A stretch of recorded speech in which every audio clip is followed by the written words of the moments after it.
ಸಮಗ್ರ ಕರ್ನಾಟಕ ಸ್ಪರ್ಧಾರ್ಥಿಗಳಿಗೆ ನಮಸ್ಕಾರ. ನಾನು ನಿಮ್ಮ ಪ್ರೀತಿಯ ಮಂಜುನಾಥ್. ಪ್ರಿಯ ಸ್ನೇಹಿತರೆ, ನಾವು ಪ್ರಾಕೃತಿಕ ಭೂಗೋಳ ಶಾಸ್ತ್ರದಲ್ಲಿದ್ದೇವೆ.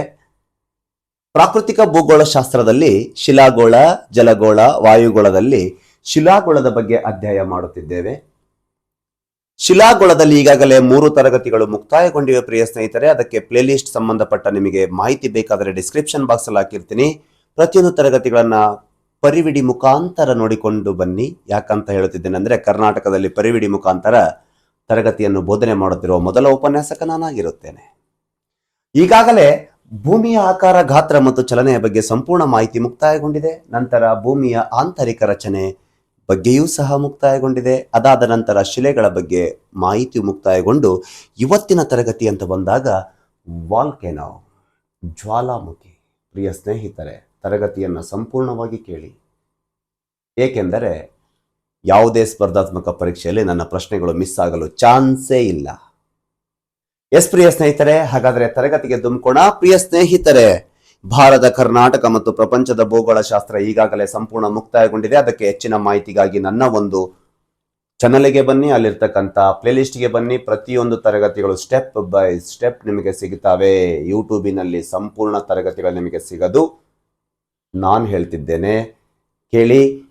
ದಯಮಾಡಿ ಹೇಳ್ತಾ ಇದ್ದೀನಿ, ಎಲ್ಲರೂ ತರಗತಿಗಳನ್ನ ಮೊದಲು ಪರಿಪೂರ್ಣವಾಗಿ ಕೇಳಿ.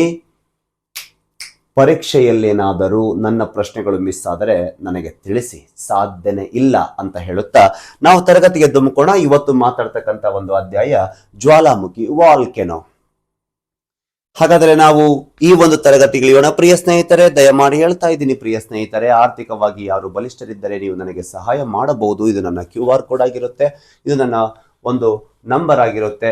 ಪ್ರಿಯ ಸ್ನೇಹಿತರೆ, ಬಲಿಷ್ಠರಿದ್ದವರು ಎಲ್ಲರಿಗೂ ತರಗತಿಗಳು ಉಚಿತವಾಗಿಯೇ ದೊರೆಯುತ್ತವೆ. ಇದನ್ನು ಮಾತ್ರ ಗಮನದಲ್ಲಿ ಇಟ್ಟುಕೊಳ್ಳಿ ಅಂತ ಹೇಳ್ತಾ ಇದ್ದೀನಿ. ಬಲಿಷ್ಠರಿದ್ದವರು ನನಗೆ ಸಹಾಯ ಮಾಡಬಹುದು ಅಂತ ಹೇಳುತ್ತಾ ನಾವು ತರಗತಿಗೆ ಧುಮುಕೋಣ ಪ್ರಿಯ ಸ್ನೇಹಿತರೆ. ಹಾಗಾದರೆ ಬನ್ನಿ ಪ್ರಿಯ ಸ್ನೇಹಿತರೆ, ಇವತ್ತು ನಾವು ತರಗತಿಯಲ್ಲಿ ನೋಡ್ತೀವಿ ಅಂತಂದ್ರೆ ವಾಲ್ಕೆನೋ. ಹಾಗಾದರೆ ಕೆಲವು ಸ್ಲೈಡ್ಗಳನ್ನು ನೋಡ್ಕೊಂಡ್ಬಿಡೋಣ. ಇವತ್ತಿನ ತರಗತಿಯಲ್ಲಿ ಏನು ಮಾತಾಡ್ತೀವಿ ಅಂತ ಬಂದಾಗ ನೋಡಿ ಪ್ರಿಯ ಸ್ನೇಹಿತರೆ, ವಾಲ್ಕೆನೋ ಬಗ್ಗೆ ಮಾತಾಡ್ತೀವಿ. ವಾಲ್ಕೆನೋ ಅಂತ ಬಂದಾಗ ವಾಲ್ಕೆನೋದ ಅರ್ಥ ನೋಡ್ತೀವಿ, ವಾಲ್ಕೆನೋಕ್ಕೆ ಸಂಬಂಧಪಟ್ಟ ಮಾಹಿತಿಯನ್ನ ಕಲೆಕ್ಟ್ ಮಾಡ್ತೀವಿ. ಪ್ರಪಂಚದ ಪ್ರಮುಖ ಅತಿ ದೊಡ್ಡ ವಾಲ್ಕೆನೋ, ಜ್ವಾಲಾಮುಖಿಯ ರಚನೆ ಬಗ್ಗೆ ನೋಡ್ಕೊಂತೀವಿ ಪ್ರಿಯ ಸ್ನೇಹಿತರೆ. ಜ್ವಾಲಾಮುಖಿಯ ರಚನೆ ಆದ ನಂತರ ನಾವು ನೆಕ್ಸ್ಟ್ ಸೀದಾ ಹೋಗ್ತೀವಿ, ಜ್ವಾಲಾಮುಖಿಯ ಪ್ರಮುಖ ವಿಧಗಳನ್ನು ನೋಡ್ಕೊಂತೀವಿ. ಆಮೇಲೆ ಜ್ವಾಲಾಮುಖಿಯ ವಿಧಗಳಾದ ನಂತರ ಪ್ರಮುಖವಾಗಿ ಜ್ವಾಲಾಮುಖಿಯ ಪ್ರಮುಖ ವಸ್ತುಗಳು, ಘನ ದ್ರವ ವಸ್ತುಗಳು ಏವು ಭೂಮಿಯ ಆಂತರಿಕವಾಗಿ ಮೇಲೆ ಬರ್ತಾವಂತ ನೋಡ್ಕೊಂತೀವಿ. ಇದಾದ ನಂತರ ಪ್ರಿಯ ಸ್ನೇಹಿತರೆ, ನಿಮಗೆ ಗೊತ್ತಿರಲಿ, ಜ್ವಾಲಾಮುಖಿಯ ಪ್ರಮುಖ ವಿಧಗಳಲ್ಲಿ ನಾವು 3 ವಿಧಗಳಾಗಿ ವಿಂಗಡಣೆ ಮಾಡಿ ಅವುಗಳಲ್ಲಿ ಪ್ರಮುಖವಾಗಿ ಜಾಗೃತ, ಸೂಕ್ತ ಮತ್ತು ಲುಪ್ತ, ಆಕ್ಟಿವ್, ಡೋರ್ಮೆಂಟ್ ಅಂಡ್ ವಾಲ್ಕೆನೋನ ನೋಡಿಕೊಂಡು ಅದನ್ನ ನಕಾಶೆಯ ಮೂಲಕ ನೋಡ್ತೀವಿ. ಪ್ರತಿಯೊಂದು ನಕಾಶೆಯ ಮೂಲಕ ಅವನ್ನ ನೋಡ್ಕೊಂತೀವಿ ಪ್ರಿಯ ಸ್ನೇಹಿತರೆ. ನಕಾಶೆಯ ಮೂಲಕ ನೋಡಿಕೊಂಡು ನಂತರ ನಾವು ಆ ಒಂದು ಜ್ವಾಲಾಮುಖಿಯ ವಸ್ತುಗಳು ಜ್ವಾಲಾಮುಖಿಯಿಂದ ಹೊರಬರುವ ಆಧಾರದ ಮೇಲೆ 3 ಭಾಗಗಳಾಗಿ ಮಧ್ಯಮ, ಸ್ಫೋಟಕ ಮತ್ತು ನಿಶಬ್ದ, ಹೌದಾ ಅಂತ ನಾವು 3 ಭಾಗಗಳನ್ನಾಗಿ ವಿಭಾಗ ಮಾಡಿಕೊಂಡು ಸ್ವಲ್ಪ ನಿಮಗೆ ಸ್ಲೈಡ್ ತೋರಿಸ್ತಾ ಇದ್ದೀನಿ ಯಾವ ರೀತಿ ಅಂತಂದೇಳಿ, ಏನ್ ಮಾತಾಡ್ತೀವಿ ಅಂತಂದೇಳಿ, ಹೌದಾ. ನೆಕ್ಸ್ಟ್ ಜ್ವಾಲಾಮುಖಿಗೆ ಸಂಬಂಧಪಟ್ಟ 2 ಪ್ರಮುಖ ವಿಧಗಳನ್ನು ನಾವು ಲಾವರಸ ಹೊರಹೊಮ್ಮುವ ಆಧಾರದ ಮೇಲೆ, ಒಂದು ಶಿಲಾ ಬಿರುಕು ಮಾದರಿಯ ಆಧಾರದ ಮೇಲೆ, ಕೇಂದ್ರೀಯ ಮಾದರದಲ್ಲಿ ಮತ್ತೆ ನಾವು 8 ಭಾಗಗಳಾಗಿ ನೋಡ್ತೀವಿ. ಈ 8 ಭಾಗ ನೋಡಿಕೊಂಡು ಜ್ವಾಲಾಮುಖಿ ವಿಶೇಷತೆ ನೋಡ್ಕೊಂಡು ತಗೋಣ. ಜ್ವಾಲಾಮುಖಿಯನ್ನು ವಿಶೇಷತೆ ನೋಡಿಕೊಂಡಾಗ ಜ್ವಾಲಾಮುಖಿಯಿಂದ ಆಗುವಂತ ಕೆಲವು ಭೂಮಿಯ ಮೇಲಿರುವ ಹಂಚಿಕೆಯನ್ನು ನೋಡ್ಕೊಳ್ಳೋಣ. ಹಂಚಿಕೆಯನ್ನು ನೋಡಿಕೊಂಡು ಕೊನೆಯದಾಗಿ ಜ್ವಾಲಾಮುಖಿಗೆ ಸಂಬಂಧಪಟ್ಟ ಕೆಲವು ಪರಿಣಾಮಗಳು ನೋಡೋಣ. ಆ ಪರಿಣಾಮಗಳಲ್ಲಿ ಒಂದು ಅಡ್ವಾಂಟೇಜ್ ಅಂಡ್ ಡಿಸ್ಅಡ್ವಾಂಟೇಜ್ ಅನ್ನು ನೋಡ್ಕೊಳ್ಳೋಣ. ಅಂದ್ರೆ ಅನುಕೂಲಗಳು ಮತ್ತು ಅನಾನುಕೂಲಗಳು ನೋಡಿಕೊಂಡು ಕೊನೆಯದಾಗಿ ನಾವು ಈ ತರಗತಿಗೆ ಮುಕ್ತಾಯ ನೋಡೋಣ ಅಂತ ಹೇಳುತ್ತಾ ಪ್ರಿಯ ಸ್ನೇಹಿತರೆ, ತರಗತಿಯನ್ನು ಪ್ರಾರಂಭಿಸೋಣ. ಬನ್ನಿ ಪ್ರಿಯ ಸ್ನೇಹಿತರೆ, ಯಾರೋ ತರಗತಿಯನ್ನ ಮಿಸ್ ಮಾಡಬೇಡಿ. ಇವತ್ತಿನ ತರಗತಿ ತುಂಬಾ ಇಂಪಾರ್ಟೆಂಟ್ ಇರುತ್ತೆ. ಸ್ಪರ್ಧಾರ್ಥಿಗಳೇ, ಒಂದು ಹೇಳ್ತೀನಿ, ದಯಮಾಡಿ ಕೇಳಿ. ತಾಳ್ಮೆ ಸ್ಪರ್ಧಾತ್ಮಕ ಯುಗದಲ್ಲಿ ಬಹಳ ಮುಖ್ಯ. ಎಷ್ಟು ತಾಳ್ಮೆಯಿಂದ ತರಗತಿಗಳನ್ನ ಕೇಳ್ತೀರಿ, ನೀವು ಎಷ್ಟು ತಾಳ್ಮೆಯಿಂದ ಸಿಲೆಬಸ್ ಅನ್ನ ಕಂಪ್ಲೀಟ್ ಮಾಡ್ತೀರಿ, ಅದರ ಮೇಲೆ ನಿಮ್ಮ ಒಂದು ಪರೀಕ್ಷೆ ನಿರ್ಧಾರ ಆಗಿರುತ್ತೆ ಪ್ರಿಯ ಸ್ನೇಹಿತರೆ. ಅರ್ಥ ಆಯ್ತಲ್ವಾ? ಯಾವತ್ತು ಹೇಳ್ತೀನಿ ಕೇಳಿ. ಫಸ್ಟ್ ಸಿಲೆಬಸ್ನ ಮುಕ್ತಾಯ ಮಾಡೋದನ್ನ ಗಮನ ಹರಿಸಿ, ಪ್ರತಿಯೊಂದು ವಿಷಯವನ್ನ ಪರಿಪೂರ್ಣವಾಗಿ ಮುಕ್ತಾಯ ಮಾಡಿ 4-5 ಬಾರಿ ಅದನ್ನ ರಿವಿಷನ್ ಮಾಡಿ ನಿಮ್ಮ ಸ್ಪರ್ಧಾತ್ಮಕ ಪರೀಕ್ಷೆಯಲ್ಲಿ ಪ್ರಶ್ನೆಗಳು ಮಿಸ್ ಆಗಕ್ಕೆ ಚಾನ್ಸ್ ಇಲ್ಲ.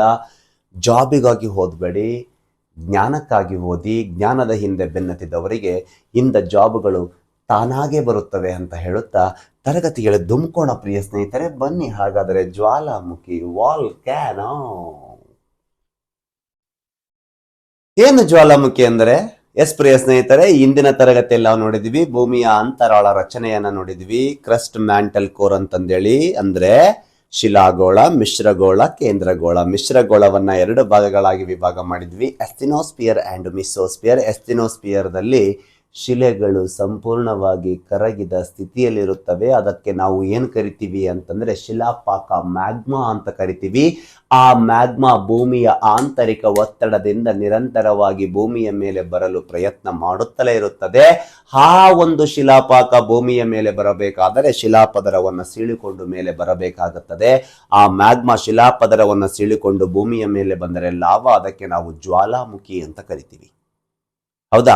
ಹೀಗೆ ಅದು ಆಂತರಿಕವಾಗಿ ಮೇಲೆ ಬರಬೇಕಾದರೆ ಶಿಲಾಪಾಕವು ಅದು ತನ್ನೊಂದಿಗೆ ಅನೇಕ ಪದಾರ್ಥಗಳನ್ನ ಮೇಲೆ ತೆಗೆದುಕೊಂಡು ಬರುತ್ತೆ. ಅದು 3 ಸ್ಥಿತಿಯಲ್ಲಿ, ಘನ, ದ್ರವ, ಅನಿಲ 3 ಸ್ಥಿತಿಯಲ್ಲಿ ಇರುತ್ತದೆ ಪ್ರಿಯ ಸ್ನೇಹಿತರೆ.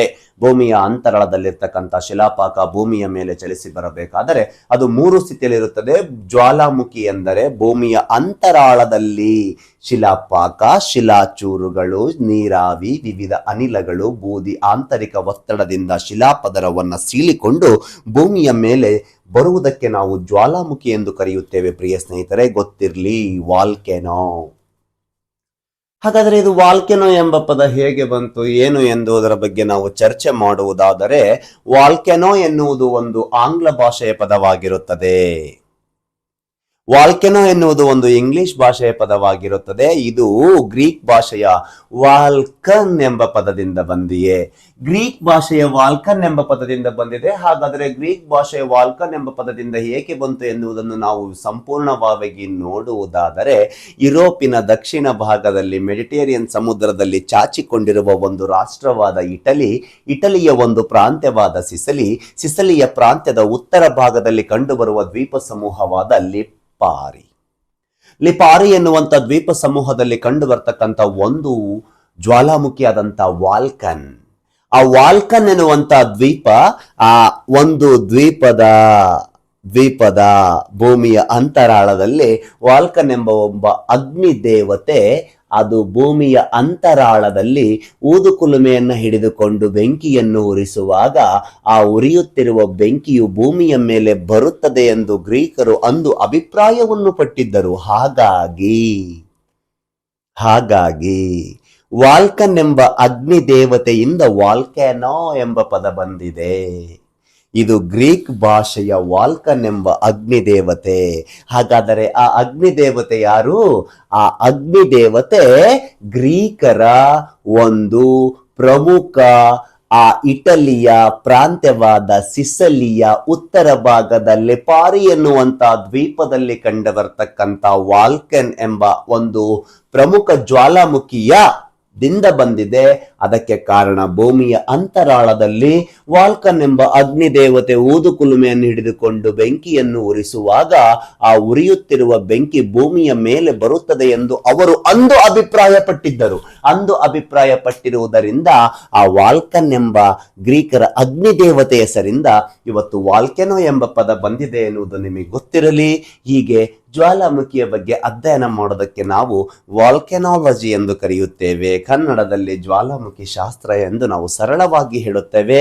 ಆದರೆ ಪರೀಕ್ಷೆಯಲ್ಲಿ ಅವರು ವಾಲ್ಕೆನಾಲಜಿ ಎಂಬ ಪದವನ್ನು ಕೊಟ್ಟಿರುತ್ತಾರೆ ಎನ್ನುವುದನ್ನು ನೀವು ಮರೆಯಬೇಡಿ.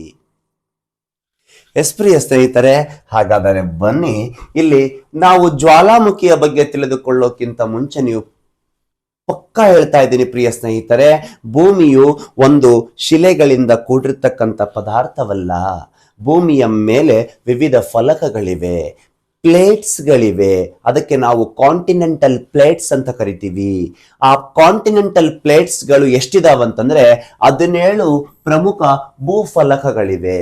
ಆ ಫಲಕಗಳ ಕೆಳಭಾಗದಲ್ಲಿರ್ತಕ್ಕಂಥ ಶಿಲಾಪಾಕವಿರುವ ಕಾರಣ ಆ ಶಿಲಾಪಾಕ ಸಂಪೂರ್ಣ ಸ್ನಿಗ್ಧ ಸ್ಥಿತಿಯಲ್ಲಿ ಅಂದ್ರೆ ವಿಸ್ಕೋಸಿಟಿಯಲ್ಲಿ ಇರ್ತಕ್ಕಂಥ ಕಾರಣ ಭೂಮಿಯ ಮೇಲೆ ನಿರಂತರವಾಗಿ ಫಲಕಗಳ ಚಲನೆಯಲ್ಲಿವೆ.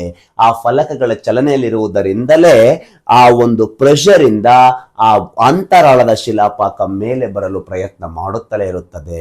ಆ ಫಲಕಗಳ ಚಲನೆಗೆ ಪ್ರಮುಖ ಕಾರಣ ಭೂಮಿಯ ಅಂತರಾಳದಲ್ಲಿರ್ತಕ್ಕಂಥ ಶಿಲಾಪಾಕ. ಆ ಶಿಲಾಪಾಕದಿಂದ ಫಲಕಗಳ ಚಲನೆಯಲ್ಲಿ ನಿಮಗೆ ಗೊತ್ತಿರ್ಲಿ, ಎರಡು ಭೂಫಲಕಗಳ ಚಲನೆಯಾದಾಗ ಅದಕ್ಕೆ ನಾವು ಏನ್ ಕರಿತೀವಿ ಅಂತಂದ್ರೆ ಕನ್ವರ್ಜೆಂಟ್, ಅಂದ್ರೆ ಎರಡು ಭೂಫಲಕಗಳ ಸಂಕೋಚನೆ. ಒಂದು ವೇಳೆ ಭೂಫಲಕಗಳು ದೂರ ಸರಿದರೆ ನಾವು ವಿಕೋಚನೆ, ಡೈವರ್ಜೆಂಟ್ ಅಂತ ಕರಿತೀವಿ ಪ್ರಿಯ ಸ್ನೇಹಿತರೆ. ನೋಡಿ, ಫಾರ್ ಎಕ್ಸಾಂಪಲ್ ನೀವು ಇಲ್ಲಿ ನಕಾಶೆಯಲ್ಲಿ ನೋಡಬಹುದು, this is the world map. ಇಲ್ಲಿ ಒಂದು ಫಲಕ ಇದೆ, ಇದು ಅತಿ ದೊಡ್ಡ ಫಲಕ. ಇದು ಯಾವುದು ಅಂತ ಬಂದಾಗ ಎಕ್ಸಾಂಪಲ್ ಇದು ಪೆಸಿಫಿಕ್ ಫಲಕ, ಭೂಮಿಯ ಮೇಲೆ ಕಂಡು ಬರತಕ್ಕಂಥ ಅತಿ ದೊಡ್ಡ ಫಲಕ. ಸಾಗರದ ಕೆಳಭಾಗದಲ್ಲಿ ಇರ್ತಕ್ಕಂಥ ಪ್ಲೇಟ್ ಮಾತಾಡ್ತಿದ್ದೀನಿ, ಅಬಿಸೆಲ್ ಪ್ಲೇನ್ ಅಂತ ಕರಿತೀವಿ ನಾವು, ಖಂಡಾಂತರ ಮೈದಾನ ಅಂತ ಕರಿತೀವಿ. ಈ ಒಂದು ಫಲಕ ಈ ಕಡೆ ನೋಡಿ, ಯುರೋಷಿಯನ್ ಪ್ಲೇಟ್ ಇದೆ, ಇಂಡೋ ಆಸ್ಟ್ರೇಲಿಯನ್ ಪ್ಲೇಟ್ ಇದೆ. ದಿಸ್ ಇಸ್ ಟೋಟಲ್ ಇಂಡಿಯಾ ಮತ್ತು ಆಸ್ಟ್ರೇಲಿಯಾ ಫಲಕವನ್ನ ಇಂಡೋ ಆಸ್ಟ್ರೇಲಿಯನ್ ಪ್ಲೇಟ್ ಅಂತ ಕರಿತೀವಿ. ನೋಡಿ, ಈ ಕಡೆ ಸೌತ್ ಅಮೆರಿಕನ್ ಪ್ಲೇಟ್ ಇದೆ, ಇಲ್ಲಿ ನಾರ್ತ್ ಅಮೆರಿಕನ್ ಪ್ಲೇಟ್ ಇದೆ. ಹೌದಾ? ಪ್ಲೇಟ್ ಬೃಹತ್ ಫಲಕಗಳಿವು ಭೂಮಿಯ ಮೇಲೆ. ಇವು ಕನ್ವರ್ಜೆಂಟ್ ಡೈವರ್ಜೆಂಟ್ ಆಗ್ತಿರ್ತವೆ. ಯಾಕಂದ್ರೆ ಕೆಳಗಡೆ ಏನಿದೆ, ಶಿಲಾಪಾಕ ಇದೆ. ಈಗ ನೋಡಿ, ಫಾರ್ ಎಕ್ಸಾಂಪಲ್ ಇಲ್ಲಿ Pacific plate, north American plate ಎರಡು ಕನ್ವರ್ಜೆಂಟ್ ಆಗ್ತಾ ಇದೆ. ಹೌದಾ? ಇದು ಓಷಿಯನ್ ಪ್ಲೇಟ್, ಇದು ಕಾಂಟಿನೆಂಟಲ್ ಪ್ಲೇಟ್. ಇಲ್ಲಿ ಬನ್ನಿ, side view. This is the top view, this is the side view. ಇಲ್ಲಿ ಓಷಿಯನ್ ಪ್ಲೇಟ್ ಕನ್ವರ್ಜೆಂಟ್ ಆಗ್ತಾ ಇದೆ, ಇಲ್ಲಿ ಕಾಂಟಿನೆಂಟಲ್ ಪ್ಲೇಟ್ ಕನ್ವರ್ಜೆಂಟ್ ಆಗ್ತಾ ಇದೆ. ಎರಡು ಭೂಫಲಕಗಳ ಕನ್ವರ್ಜೆಂಟ್ ಆಗ್ಬೇಕಾದ್ರೆ ಅದರಲ್ಲಿ ಕಡಿಮೆ ಸಾಂದ್ರತೆ ಹೊಂದಿರುವ ಓಷಿಯನ್ ಪ್ಲೇಟ್ ಏನಾಗುತ್ತೆ ಅಂದ್ರೆ ಡೌನ್ವರ್ಡ್ ಆಗುತ್ತೆ, ಕಾಂಟಿನೆಂಟಲ್ ಪ್ಲೇಟ್ ಏನಾಗುತ್ತೆ ಅಂದ್ರೆ ಅಪ್ವರ್ಡ್ ಆಗುತ್ತೆ. ಈಗ ಆಗ್ಬೇಕಾದ್ರೆ ಕೆಳಗಿರ್ತಕ್ಕಂಥ ಮ್ಯಾಗ್ಮಾ ಮೇಲೆ ಪ್ರೆಷರ್ ಬೀಳುತ್ತೆ. ಪ್ರೆಷರ್ ಬಿದ್ದಾಗ ಈ ಒಂದು ಮ್ಯಾಗ್ಮಾ ಮೇಲೆ ಬರುತ್ತೆ. ಇದೇ ಮೇಲೆ ಬಂದಿದ್ದೆ ಜ್ವಾಲಾಮುಖಿ. ಅಂದರೆ ನಿರಂತರವಾಗಿ ಭೂಮಿಯ ಮೇಲೆ ಫಲಕಗಳ ಚಲನೆಯಿಂದ ಭೂ ಅಂತರಾಳದ ಶಿಲಾಪಾಕ ಆಂತರಿಕ ಒತ್ತಡದಿಂದ ಭೂ ಮೇಲ್ಮೈ ಬರಲು ಸಾಧ್ಯ ಎನ್ನುವುದನ್ನು ನಾವು ಇಲ್ಲಿ ಅರ್ಥ ಮಾಡಿಕೊಳ್ಳಬಹುದಲ್ಲವೇ?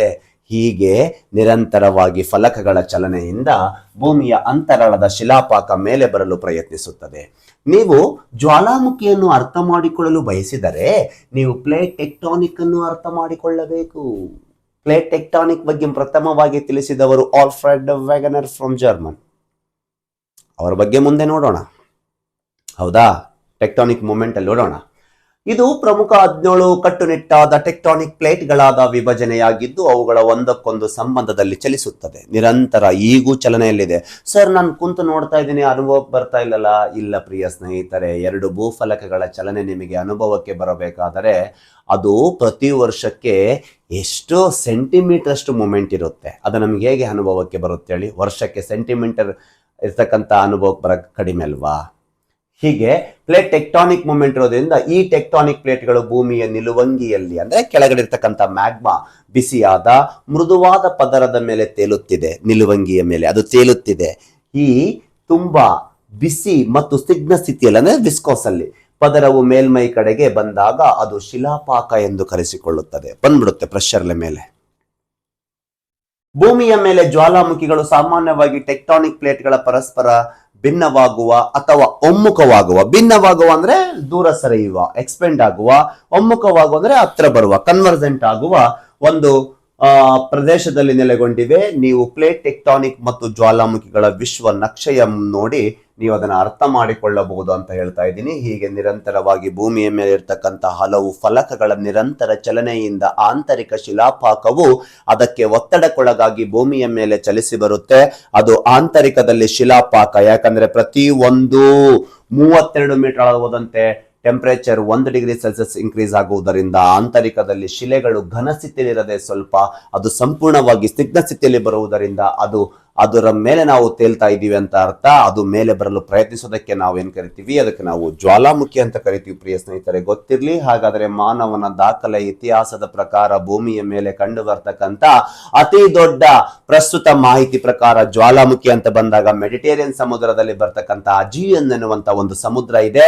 ಅಜಿಯನ್ ಎನ್ನುವಂತ ಸಮುದ್ರ ಈ ಕಡೆ ಟರ್ಕಿ ಮತ್ತು ಈ ಕಡೆ ಗ್ರೀಸ್ ನಡುವೆ ಬರ್ತಕ್ಕಂತ ಒಂದು ಪ್ರಮುಖ ಸಮುದ್ರವಾಗಿದ್ದು ಪ್ರಿಯ ಸ್ನೇಹಿತರೆ, ಅದು ಕ್ರಿಸ್ತ ಪೂರ್ವ 1470ರಲ್ಲಿ ಕಂಡು ಬರ್ತಕ್ಕಂತ ಒಂದು ಪ್ರಮುಖ ಜ್ವಾಲಾಮುಖಿ ಆಗಿದ್ದು ಪ್ರಿಯ ಸ್ನೇಹಿತರೆ, ಇದರ ತಾಕತ್ತು ಎಷ್ಟು ಗೊತ್ತಾ, ಇದರ ಎಫಿಷಿಯನ್ಸಿ, ಇದರ ದಕ್ಷತೆ ಎಷ್ಟು ಗೊತ್ತಾ, ಇದರ ದಕ್ಷತೆ 130 ಪಟ್ಟು ಹೆಚ್ಚು ಜಲಜನಕ ಬಾಂಬ್, ಹೈಡ್ರೋಜನ್ ಬಾಂಬ್ಗಿಂತ ಹೆಚ್ಚು ಇದೆ ಎಂದು ನಾವು ಅಂದಾಜು ಮಾಡಲಾಗಿದೆ. ಇದು ರಿಸರ್ಚ್ ಮಾಹಿತಿಯ ಪ್ರಕಾರ ಭೂಮಿಯ ಮೇಲೆ ಕಂಡು ಬರ್ತಕ್ಕಂಥ ಅತಿ ದೊಡ್ಡ ಜ್ವಾಲಾಮುಖಿ, ಅತಿ ಹೆಚ್ಚು ಎಫಿಷಿಯನ್ಸ್, ಅತಿ ಹೆಚ್ಚು ದಕ್ಷತೆಯನ್ನು ಹೊಂದಿರತಕ್ಕಂಥ ಜ್ವಾಲಾಮುಖಿ ಅಂತ ಕರೆಸಿಕೊಳ್ಳುತ್ತೆ.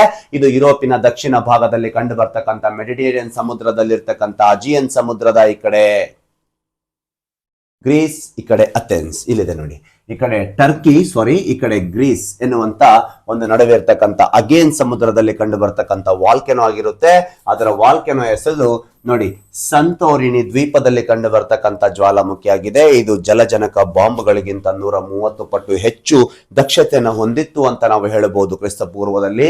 ಇದಾದ ನಂತರ ನಿಮಗೆ ಗೊತ್ತು, ಪ್ರಪಂಚದ ಅತಿ ದೊಡ್ಡ ದ್ವೀಪ ಸಮೂಹ ಎಂದು ಕರೆಸಿಕೊಳ್ಳುವ ಹಿಂದೂ ಮಹಾಸಾಗರದಲ್ಲಿ ಕಂಡು ಬರ್ತಕ್ಕಂಥ ಇಂಡೋನೇಷ್ಯಾ ದ್ವೀಪ ಸಮೂಹದ ಈ ಕಡೆ ಸುಮತ್ರ, ಈ ಕಡೆ ಜಾವಾ, ಎರಡರ ನಡುವೆ ಬರ್ತಕ್ಕಂಥ ಕ್ರಕಟೋವಾ ಎನ್ನುವಂತ ಒಂದು ಜ್ವಾಲಾಮುಖಿ ಆಗಿರುತ್ತೆ ಪ್ರಿಯ ಸ್ನೇಹಿತರೆ. ಸುಮತ್ರ ಮತ್ತು ಜಾವಾ ದ್ವೀಪದ ನಡುವೆ ಕಂಡು ಬರ್ತಕ್ಕಂಥ 1883ರಲ್ಲಿ ಕಂಡು ಬರ್ತಕ್ಕಂಥ ಕ್ರಕಟೋವಾ ಜ್ವಾಲಾಮುಖಿ ನಮಗೆ ಗೊತ್ತಿರ್ತಕ್ಕಂಥ ಇನ್ನೊಂದು ಎರಡನೇ ಪ್ರಮುಖ ಅತಿ ದೊಡ್ಡ ಜ್ವಾಲಾಮುಖಿ ಆಗಿರುತ್ತೆ.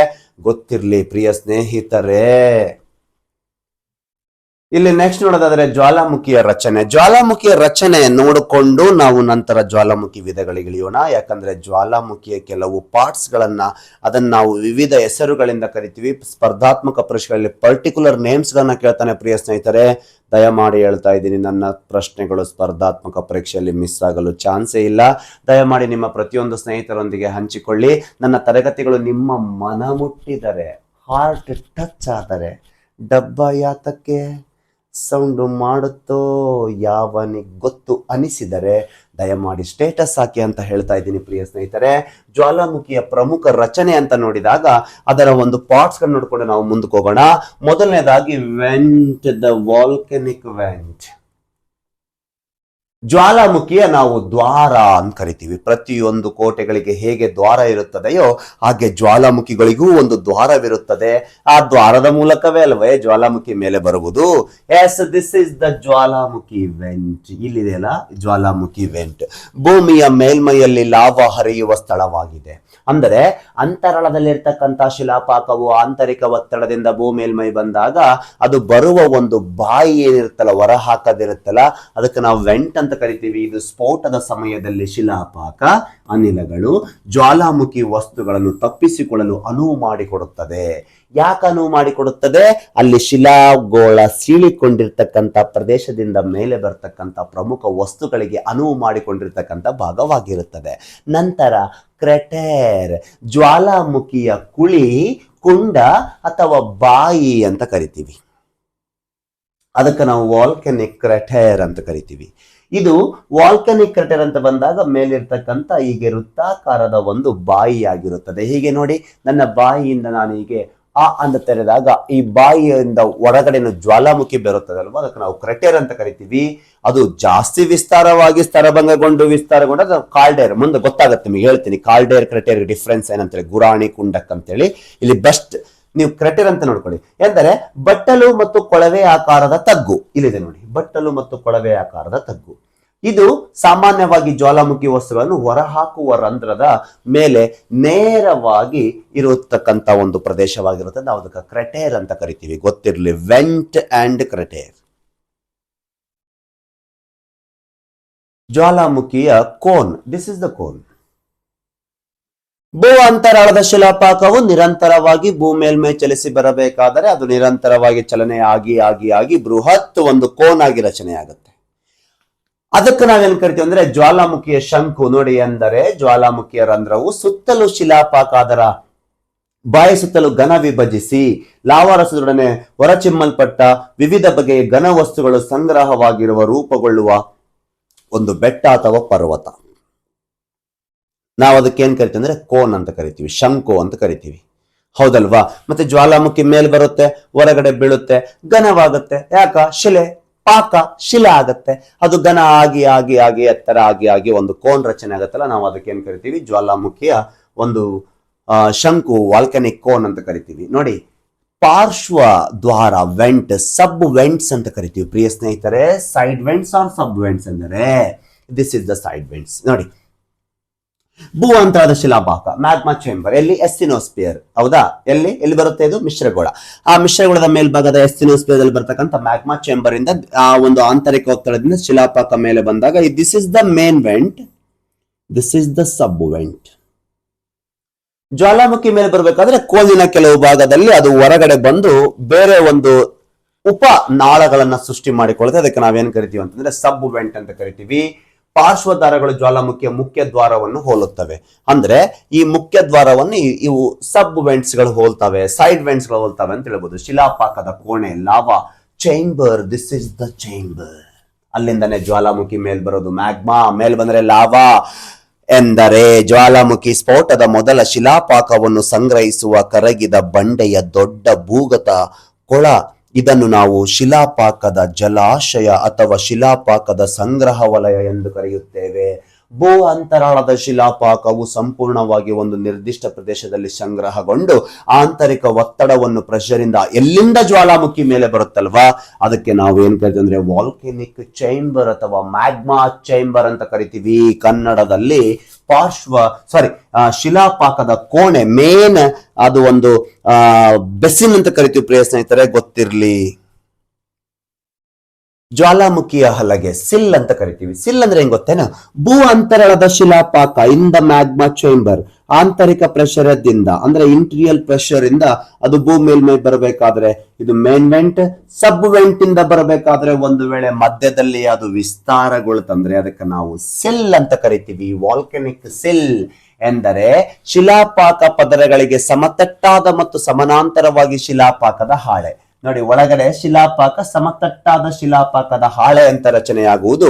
ಶಿಲಾಪಾಕವು ಹಳೆಯ ಬಂಡೆಗಳ ಪದರದ ನಡುವೆ, ಈಗಾಗಲೇ ರಚನೆಯಾದ ಕೆಲವು ಹಳೆಯ ಬಂಡೆಗಳ ಪದರದ ನಡುವೆ ಸಬ್ ವೆಂಟ್ ಮೂಲಕ ಬಂದು ಅದು ಅಲ್ಲೇ ವಿಸ್ತಾರಗೊಂಡು ಹಾಳೆಯಂತೆ ರಚನೆಯಾದುದಕ್ಕೆ ನಾವು ಏನ್ ಕರಿತೀವಿ ಅಂದ್ರೆ ವಾಲ್ಕೆನಿಕ್ ಸೆಲ್. ಸ್ಫಟೀಕರಣಗೊಂಡಾಗ ಸೆಲ್ಗಳು ರಚನೆಯಾಗುತ್ತವೆ ಅನ್ನೋದು ನಿಮಗೆ ಗೊತ್ತಿರ್ಲಿ ಪ್ರಿಯ ಸ್ನೇಹಿತರೆ. ಜ್ವಾಲಾಮುಖಿಯ ಗಂಟಲು, ನಮಗೂ ಒಂದು ಗಂಟಲಿದೆ, ಇದು ಬಾಯಿಯಿಂದ ಹೊರಗಡೆ ಬರೋದಕ್ಕೆ ವೆಂಟ್, ಇದು ಗಂಟಲು. ಅಂದರೆ ಜ್ವಾಲಾಮುಖಿ ಮೇಲೆ ಬರ್ತಕ್ಕಂಥ ಮಧ್ಯಂತರ ಭಾಗ ಎಂದರೆ ಹೊರ ಹೋಗುವ ಭಾಗ, ಮತ್ತು ಇದನ್ನು ನಾವು ಜ್ವಾಲಾಮುಖಿಯ ಕುತ್ತಿಗೆ ಎಂದು ಕರೆಯುತ್ತೇವೆ. ಇಲ್ಲಿದೆ ನೋಡಿ, ಇಲ್ಲಿದೆ ನೋಡಿ, ಇಲ್ಲಿದೆ ನೋಡಿ, ಥ್ರಾಟ್, ಹೌದಲ್ವಾ? ಪರಾವಲಂಬಿ ಕೋನ್ ಅಂತ ಬಂದಾಗ ಪ್ಯಾರಾಸೆಟಿಕ್ ಕೋನ್ ಎಂದರೆ ಜ್ವಾಲಾಮುಖಿಯ ಕೇಂದ್ರ ರಂಧ್ರ ಭಾಗವಾಗಿರುವ ಜ್ವಾಲಾಮುಖಿಯು ವಸ್ತುಗಳ ಶಂಕುವಿನಾಕಾರ ಸಂಗ್ರಹ. ಇದು ಜ್ವಾಲಾಮುಖಿಯ ಪಾರ್ಶ್ವದಲ್ಲಿ ಮರಳುಗಳಿಂದ ಉಂಟಾಗುವ ಸ್ಫೋಟಗಳಿಂದ ರೂಪುಗೊಳ್ಳುತ್ತದೆ. ಜ್ವಾಲಾಮುಖಿಯ ಪಾರ್ಶ್ವ ಅಸ್ಥಿರವಾಗಿರುವುದರಿಂದ ಇದನ್ನು ನಾವು ಮರಿತಗಳೆಂದು ಕರೆಯುತ್ತೇವೆ. ಯಾವುದಂತ ಬಂದಾಗ ಜ್ವಾಲಾಮುಖಿಯ ಒಂದು ಪ್ರಮುಖವಾಗಿರ್ತಕ್ಕಂಥ ಕೋನ್ ಇಲ್ಲಿದೆ ನೋಡಿಗ, ಇದು is the same for sub vents ಅಂತ ನಾವು ಕರಿತೀವಿ, ಹೌದಲ್ವಾ? ಲಾವಾ ಜ್ವಾಲಾಮುಖಿಯ ದ್ರವ ರೂಪದಲ್ಲಿ ಹೊರಹಾಕಲ್ಪಡುವ ಕರಗಿರುವ ಬಂಡೆ. ಆಂತರಿಕದಲ್ಲಿ ಸಂಪೂರ್ಣ ದ್ರವ ಸ್ಥಿತಿಯಲ್ಲಿರುತ್ತೆ. ಆಂತರಿಕದಲ್ಲಿ ಸಂಪೂರ್ಣ ದ್ರವ ಸ್ಥಿತಿಯಲ್ಲಿದ್ದಕ್ಕೆ ನಾವು ಮ್ಯಾಗ್ಮಾ. ಆ ಮ್ಯಾಗ್ಮಾ ಸಂಪೂರ್ಣವಾಗಿ ಮೇಲೆ ಬಂದರೆ ಅದು ದ್ರವ ಸ್ಥಿತಿಯಲ್ಲಿದ್ದಾಗ ಅದು ಲಾವಾ. ಆ ಕರಗಿರುವ ಬಂಡೆಗೆ ನಾವು ಲಾವಾ. ನಂತರ ಅದು ಪ್ರಕೃತಿಯಲ್ಲಿ ಬಂದು ಸಂಪೂರ್ಣವಾಗಿ ಘನ ವಿಭಜಿಸಿ ಕರಗಿ ಬಿಡುತ್ತದೆ. ನಾವು ಅದಕ್ಕೆ ನೋಡಿಗ ಇಲ್ಲಿ ಬಿದ್ದಿ ಕಡೆ ಹರಿತಾ ಇದೆ ನೋಡಿ, ಇಲ್ಲಿ ಹರಿತಾ ಇದೆ ಅಲ್ವಾ, ಇದಕ್ಕೆ ನಾವು ಲಾವಾ ಅಂತ ಕರಿತೀವಿ, ಹೌದಾ?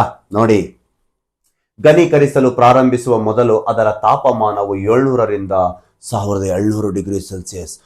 ಅಷ್ಟು ಟೆಂಪರೇಚರ್ ಇದ್ದಾಗ ನೀರಿನ ಕುದಿಯುವ ಬಿಂದು ಕೇವಲ 100 ಡಿಗ್ರಿ ಸೆಲ್ಸಿಯಸ್ ಅಂದ್ರೆ 700ರಿಂದ 1200 ಡಿಗ್ರಿ ಸೆಲ್ಸಿಯಸ್ ಅಂದ್ರೆ ಒಂದು ಶಿಲೆ ಕರಗಲು ಸಾಧ್ಯವಿಲ್ಲವೇ? ಮತ್ತು ಕರಗಿದ ಶಿಲೆ ಹರಿದು ಬೀಳುವುದಿಲ್ಲವೇ? ಅದಕ್ಕೆ ನಾವು ಲಾವಾ ಎಂದು ಕರೆಯುತ್ತೇವೆ. ಜ್ವಾಲಾಮುಖಿಯ ಕೊಳವೆ ಕಂಡಕ್ಟ್ ಅಂತ ಕರಿತೀವಿ ಪ್ರಿಯ ಸ್ನೇಹಿತರೆ. ಜ್ವಾಲಾಮುಖಿಯ ಕೊಳವೆ ಈಗ ಹೆಂಗ ನಮಗೆ ಇಲ್ಲಿ ನಾಳ ಇರುತ್ತಲ್ವಾ ದೇಹದ ಒಳಗಡೆ, ಆ ರೀತಿ ನಾಳಕ್ಕೆ ನಾವು ಕಂಡಕ್ಟ್. ಶಿಲಾಪಾಕ, ಕೊಠಡಿಯಿಂದ ಶಿಲಾಪಾಕವನ್ನು ಮೇಲ್ಮೈಗೆ ಸಾಗಿಸುವ ಮಾರ್ಗ ಎಲ್ಲಿ? ಮ್ಯಾಗ್ಮಾ ಚೈಂಬರ್ದಿಂದ ಮೇನ್ ವೆಂಟಿಗೆ ನಡುವೆ ಬರುವ ಈ ಒಂದು ಪ್ರದೇಶಕ್ಕೆ ನಾವು ಕಂಡಕ್ಟ್ ಅಂತ ಕರಿತೀವಿ. ನೈಸರ್ಗಿಕ ಭೂಗತ ಕಾಲುವೆ ಎಂದು ಸಹ ಕರೆಯುತ್ತಾರೆ. ನೋಡಿ, ನೈಸರ್ಗಿಕ ಭೂಗತ ಕಾಲುವೆ ಅಪಿ ಬರೀ 1-2 ಕಿಲೋಮೀಟರ್ ಅಂತರದಿಂದಲ್ಲ, 106 ಕಿಲೋಮೀಟರ್ ಮೇಲೆ ಬರತಕ್ಕಂಥದ್ದು. ಯಾಕ? ಆಂತರಿಕ ಭೂಮಿಯ ಪ್ರೆಷರ್ ಇಂದ ಶಿಲಾಪಾಕ ಮೇಲೆ ಬರುತ್ತೆ, ಗೊತ್ತಿರ್ಲಿ. ಎಸ್ ಪ್ರಿಯ ಸ್ನೇಹಿತರೆ, ನಾವು ಹಾಗೆ ನೋಡುವುದಾದರೆ ಜ್ವಾಲಾಮುಖಿಯ ಬೂದು ಮೋಡಗಳು ಮತ್ತು ಜ್ವಾಲಾಮುಖಿಯ ಅನಿಲ, ಆಮ್ಲ ಮಳೆ ಮತ್ತು ವಾಯು ಮಾಲಿನ್ಯ ಉಂಟಾಗುತ್ತದೆ. ಯಾಕಂದ್ರೆ ಸ್ಫೋಟ ಆಗುವುದರಿಂದ ಭೂಮಿಯ ಮೇಲೆ ಈ ರೀತಿ ಮೇನ್ ವೆಂಟ್ ಮೂಲಕ ಸ್ಫೋಟಗೊಂಡಾಗ ವಾತಾವರಣದಲ್ಲಿ ಕೆಲವು ಅನಿಲಗಳು, ಧೂಳಿನ ಕಣಗಳು, ಬೂದಿ, ಆಶ್ಗಳು ಹೀಗೆ ವಾತಾವರಣದಲ್ಲಿ ಸೇರಿಕೊಳ್ಳುವುದರಿಂದ ಹೀಗೆ ನಮಗೆ ಭೂಮಿಯ ಮೇಲೆ ಕೆಲವು ನೈಸರ್ಗಿಕ ಪ್ರಕೃತಿಯಲ್ಲಿ ವಿಕೋಪಗಳನ್ನು ಸಹ ನಾವು ನೋಡಬಹುದು. ಬೂದು ಕಣಗಳು ಜ್ವಾಲಾಮುಖಿಯಿಂದ ಸಾವಿರಾರು ಕಿಲೋಮೀಟರ್ ಎತ್ತರದಲ್ಲಿ ಪ್ರಯಾಣಿಸಬಹುದು. ಸಾವಿರಾರು ಕಿಲೋಮೀಟರ್ ಎತ್ತರದಲ್ಲಿ ಪ್ರಯಾಣಿಸಿ ಅದು ಪ್ರದೇಶವನ್ನು ಆಕ್ರಮಿಸಿದಾಗ ಅನೇಕ ಆಸ್ತಿಪಾಸ್ತಿ ಮತ್ತು ಪರಿಸರ ನಾಶವಾಗಬಹುದು. ಬೂದಿಯ ಮೋಡಗಳು ಸೂರ್ಯನನ್ನು ನಿರ್ಬಂಧಿಸಬಹುದು ಅಂದ್ರೆ ಈಗ ಸೂರ್ಯನ ಕಿರಣಗಳು ಭೂಮಿಯ ಮೇಲೆ ಬೀಳಬೇಕಾದರೆ ಆ ಒಂದು ಮೋಡಗಳೆಲ್ಲ ಸೂರ್ಯನ ಕಿರಣಗಳು ಭೂಮಿಯ ತಳಭಾಗ ಸೇರದಂತೆ ತಡೆಗಟ್ಟಬಹುದು. ಹೀಗೆ ತಡೆಗಟ್ಟಿದಾಗ ಭೂಮಿಯ ಮೇಲೆ ಸೂರ್ಯನ ಕಿರಣಗಳು ಬೀಳಕ್ಕೆ ಸಾಧ್ಯನೇ ಇಲ್ಲ. ಅವುಗಳು ನಾವು ಕಾರ್ ಮೋಡಗಳು, ಕಪ್ಪು ಮೋಡಗಳು, ಆಸಿಡ್ ಕ್ಲೌಡ್ಸ್ ಅಂತ ಕರಿತೀವಿ. ಸುಮ್ನೆ ಹಾಡಿಲ್ಲ. ಕಾರ್ ಮೋಡ ಸರಿದು ಬೆಳಕು ಸುರಿದ ಮೇಲೆ, ಕೇಳಿಲ್ವಾ ಹಾಡು? ಹೌದಾ? ಹೀಗೆ ಕಳಪೆ ಗೋಚರತೆಗೆ ಕಾರಣವಾಗಬಹುದು. ಬೂದು ಕಣಗಳು ಮತ್ತು ಶ್ವಾಸಕೋಶದ ಕೆರಳಿಸಬಹುದು. ಅವು ನಾವು ರೆಸ್ಪಿರೇಟರಿ ಅಂದ್ರೆ ಉಸಿರಾಟ ಕ್ರಿಯೆಯ ಸಂದರ್ಭದಲ್ಲಿ ಆ ಮೋಡ ಒಂದು ರಚನೆಯಾಗಿರುವುದರಿಂದ ವಾತಾವರಣದಲ್ಲಿ ರಚನೆಯಾಗಿರ್ತಕ್ಕಂಥ ಅನಿಲಗಳು ನಾವು ಉಸಿರಾಟದಿಂದ ನಮಗೆ ತೊಂದರೆಯನ್ನು ತರಬಹುದು. ನೀರಿನ ಸರಬರಾಜನ್ನು ಕಲುಷಿತಗೊಳಿಸಬಹುದು. ನಿರಂತರವಾಗಿ ನೀರಿನ ಸರಬರಾಜುಗಳಾಗ್ತಿರ್ತಾವಲ್ಲ ಭೂಮಿಯ ಮೇಲೆ, ಅವುಗಳನ್ನು ಕಲುಷಿತ ಮಾಡಿಡುತ್ತದೆ ಮತ್ತು ಸಸ್ಯವರ್ಗಕ್ಕೆ ಹಾನಿಯಾಗುತ್ತೆ. ಹೌದು, ಸಸ್ಯವರ್ಗಗಳ ಮೇಲೆ ಮತ್ತೆ ಅಂತಹ ಎಲ್ಲ ಅನಿಲಗಳು ಸಸ್ಯಗಳ ಮೇಲೆ ಬಂದು ಬಿದ್ದಾಗ ಆ ಮಳೆ ಆಯ್ತು, ಆ ಒಂದು ಆಸಿಡ್ ಕ್ಲೌಡ್ಸ್ ಇಂದ ಆ ಒಂದು ಆಸಿಡಿಕ್ ರೈನ್ಫಾಲ್ ಆಯ್ತು ಅಂದ್ಮೇಲೆ ಮತ್ತೆ ಸಸ್ಯಗಳ ಮೇಲೆ ಇರ್ತಕ್ಕಂಥ ಆ ಒಂದು ಪತ್ರ ಹರಿತವು ಅಂತ ಕರಿತೀವಲ್ವ ನಾವು, ಆ ಫೋಟೋಸಿಂಥಸಿಸ್ ಆಗುವಂತ ಒಂದು ಪ್ರದೇಶ ಇರುತ್ತಲ್ವಾ, ಅದ್ರ ಮೇಲೆ ಗ್ರಾನ ಅಂತಿರುತ್ತೆ. ಅದ್ರ ಏನಾಗುತ್ತೆ, ಆ ಟಿಶ್ಯೂ ಹಾಳಾಗ್ಬಿಡುತ್ತೆ. ಅದು ತನ್ನ ಒಂದು ಶಕ್ತಿಯನ್ನು ಕಳೆದುಕೊಂಡು ಸಸ್ಯಗಳ ತಮ್ಮ ಜೀವಿತಾವಧಿಯನ್ನು ಕುಂಠಿತಗೊಳಿಸಿ ಹಳದಿ ಬಣ್ಣಕ್ಕೆ ತಿರುಗಿ ಸಸ್ಯಗಳು ಉದುರಿಕೊಳ್ಳಬಹುದು. ಹೀಗೆ ಅನೇಕ ಸಸ್ಯವರ್ಗಗಳ ಹಾನಿಯಾಗುತ್ತವೆ. ಈ ಮೋಡಗಳು ಏನನ್ನು ಒಳಗೊಂಡಿರ್ತವೆ ಅಂತ ಬಂದಾಗ ಸಲ್ಫರಿಕ್ ಡೈಆಕ್ಸೈಡ್, ನಿಮಗೆ ಗೊತ್ತು, sulphur is the most danger. Carbon dioxide ಅಂತಾನು ನಿಮಗೆ ಗೊತ್ತು, ಬಹಳ danger. Chlorine, organ, carbon monoxide ಬಹಳ ಡೇಂಜರ್. ಕಾರ್ಬನ್ ಡೈಆಕ್ಸೈಡ್ ಸಂಪೂರ್ಣವಾಗಿ ಉರಿಯದೇ ಇರತಕ್ಕಂತ ಒಂದು ಇದಕ್ಕೆ ನಾವು ಕಾರ್ಬನ್ ಡೈಆಕ್ಸೈಡ್, ಸಂಪೂರ್ಣವಾಗಿ ಉರಿದಿರ್ತಕ್ಕಂಥ ಮೊನಾಕ್ಸೈಡ್ ಅಂತ ಕರಿತೀವಿ. ಎರಡು ಡೇಂಜರ್. ನೀರಿನ ಹಾವಿ ಸೇರಿದಂತೆ ಭೂಗೋಳದಲ್ಲಿ ಹಿಂದೆ ಹಾಕಿಕೊಂಡಿದ್ದ ಕಣಗಳು ಮತ್ತು ಅನಿಲಗಳಿಂದ ಮಾಡಲ್ಪಟ್ಟಿವೆ. ಪ್ರಮುಖ ಜ್ವಾಲಾಮುಖಿಯಿಂದ ಲಕ್ಷಾಂತರ ಟನ್ ಹಾನಿಕಾರಕ ಸಲ್ಫರ್ ಡೈಆಕ್ಸೈಡ್ ಮತ್ತು ಕಾರ್ಬನ್ ಡೈಆಕ್ಸೈಡ್ ಅನಿಲವು ವಾಯುಮಂಡಲದಲ್ಲಿ ಸೇರಿಕೊಳ್ಳುತ್ತವೆ. ಮಾನವ ಇಂದು ನೈಸರ್ಗಿಕವಾಗಿ ವಾಯು ಮಾಲಿನ್ಯಕ್ಕೆ ಕಾರಣ ಅಂತ ಕರಿತೀವಿ, ಕೃತಕವಾಗಿ ವಾಯು ಮಾಲಿನ್ಯಕ್ಕೆ ಕಾರಣ ಅಂತ ಕರಿತೀವಿ. ಇಲ್ಲಿ ಜ್ವಾಲಾಮುಖಿಯಿಂದನೂ ಸಹ ನೈಸರ್ಗಿಕಕ್ಕೆ ವಾಯು ಮಾಲಿನ್ಯ ಕಾರಣ ಆಗ್ತಾ ಇದೆ. ಮಾನವನು ಸಹ ಇಂದು ಅನೇಕ ಕೈಗಾರಿಕೆಗಳ ಸ್ಥಾಪನೆ ಆಗಿರುವುದಿಲ್ಲ, ಗಣಿಗಾರಿಕೆಗಳಿರಲಿ, ವಾಹನಗಳಿಂದ ಬಿಡುಗಡೆಯಾಗುವ ಕೆಲವು ದುಷ್ಪರಿಣಾಮಗಳ ಅನಿಲಗಳಿರಲಿ, ಅದರಿಂದ ನಾವು ಕೃತಕವಾಗಿ ಮಾನವನ ಚಟುವಟಿಕೆಯಿಂದ ಅನಿಲಗಳ ಕಾರಣ ಹೇಗೆಯೋ ಹಾಗೆ ಪ್ರಕೃತಿಯಲ್ಲಿ ನಿರಂತರವಾಗಿ ಭೂಮಿಯ ಮೇಲೆ ಕಂಡು ಬರ್ತಕ್ಕಂಥ ಕೆಲವು ಜ್ವಾಲಾಮುಖಿಗಳಿಂದ ಭೂಮಿಯ ಅಂತರಾಳದ ಕೆಲವು ವಿಷಕಾರಕ ಅನಿಲಗಳು ಪ್ರಕೃತಿಯಲ್ಲಿ ಸೇರಿಕೊಂಡಾಗ ಅವು ನೈಸರ್ಗಿಕಕ್ಕೂ ಸಹ ಕಾರಣವಾಗುತ್ತದೆ ಅನ್ನೋದನ್ನು ಸಹ ಮರೆಯಬೇಡಿ ಪ್ರಿಯ ಸ್ನೇಹಿತರೆ. ಹೀಗೆ ಸಲ್ಫರ್ ಡೈಆಕ್ಸೈಡ್, ಕಾರ್ಬನ್ ಡೈಆಕ್ಸೈಡ್ ಅನಿಲಗಳು ವಾತಾವರಣವನ್ನು ಸೇರುವುದರಿಂದ ಇದಕ್ಕೆ ನಾವು ವಾಯು ಮಾಲಿನ್ಯ ಕಾರಣ ಆಗುತ್ತದೆ ಅಂತ ನಾವು ಹೇಳಬಹುದು. ಎಸ್ ಪ್ರಿಯ ಸ್ನೇಹಿತರೆ, ಹಾಗಾದರೆ ಹೀಗೆ ತರಗತಿಯನ್ನು ಮುಂದುವರಿಸೋಣ. ಬನ್ನಿ ಪ್ರಿಯ ಸ್ನೇಹಿತರೆ, ನೆಕ್ಸ್ಟ್ ಪೇಜಿಗೆ ಹೋಗೋಣ. ಲಹರ್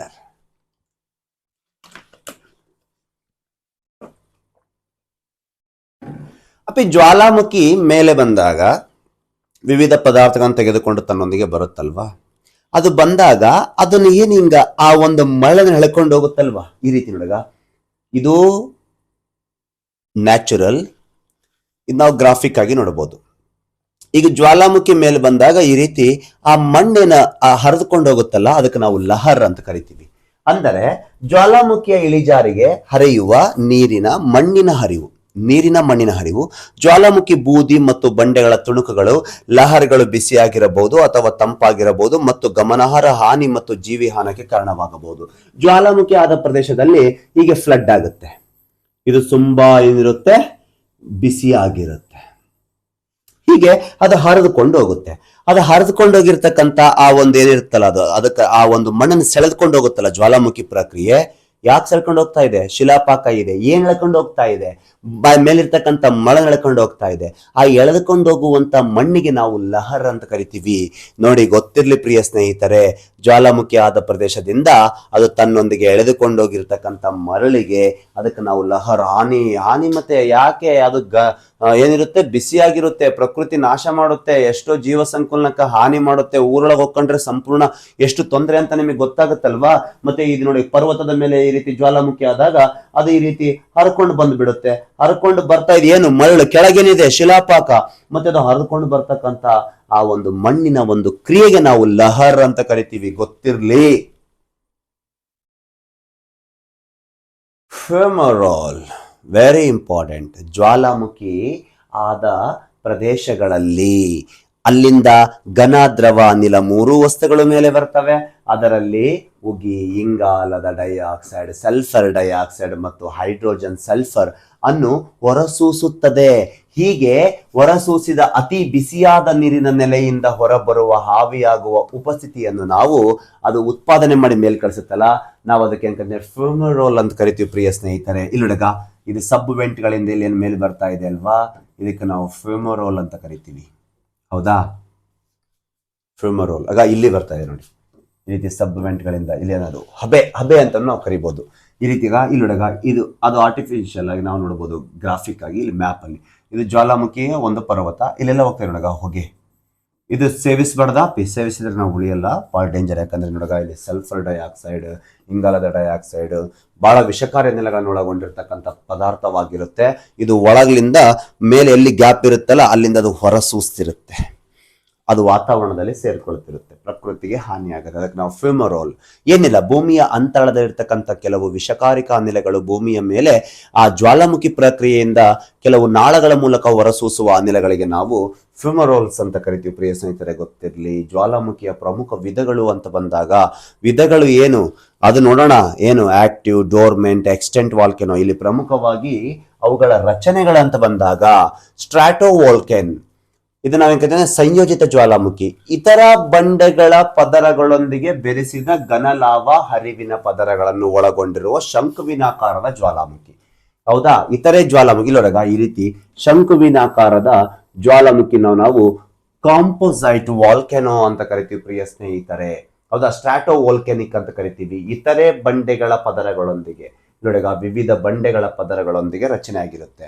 ಸಿಂಡರ್ ಕೋನ್ ಅಂತ ಬಂದಾಗ ಇದು ಯಾವುದೇ ಪದರಗಳನ್ನು ಒಳಗೊಂಡಿರುವುದಿಲ್ಲ. ಒಂದೇ ಮೇನ್ ಆಗಿ ಏನಾಗಿರುತ್ತೆ ಅಂತಂದ್ರೆ ಸಿಂಡರ್ ಕೋನ್ ವಾಲ್ಕೆನೋ ಯಾವುದೇ ಸಮತಲ ಪದರಗಳನ್ನು ಹೊಂದಿರುವುದಿಲ್ಲ ಮತ್ತು ಬದಲಿಗೆ ಟೆಫ್ರಾ ಅಥವಾ ಜ್ವಾಲಾಮುಖಿ ಶಿಲಾಖಂಡ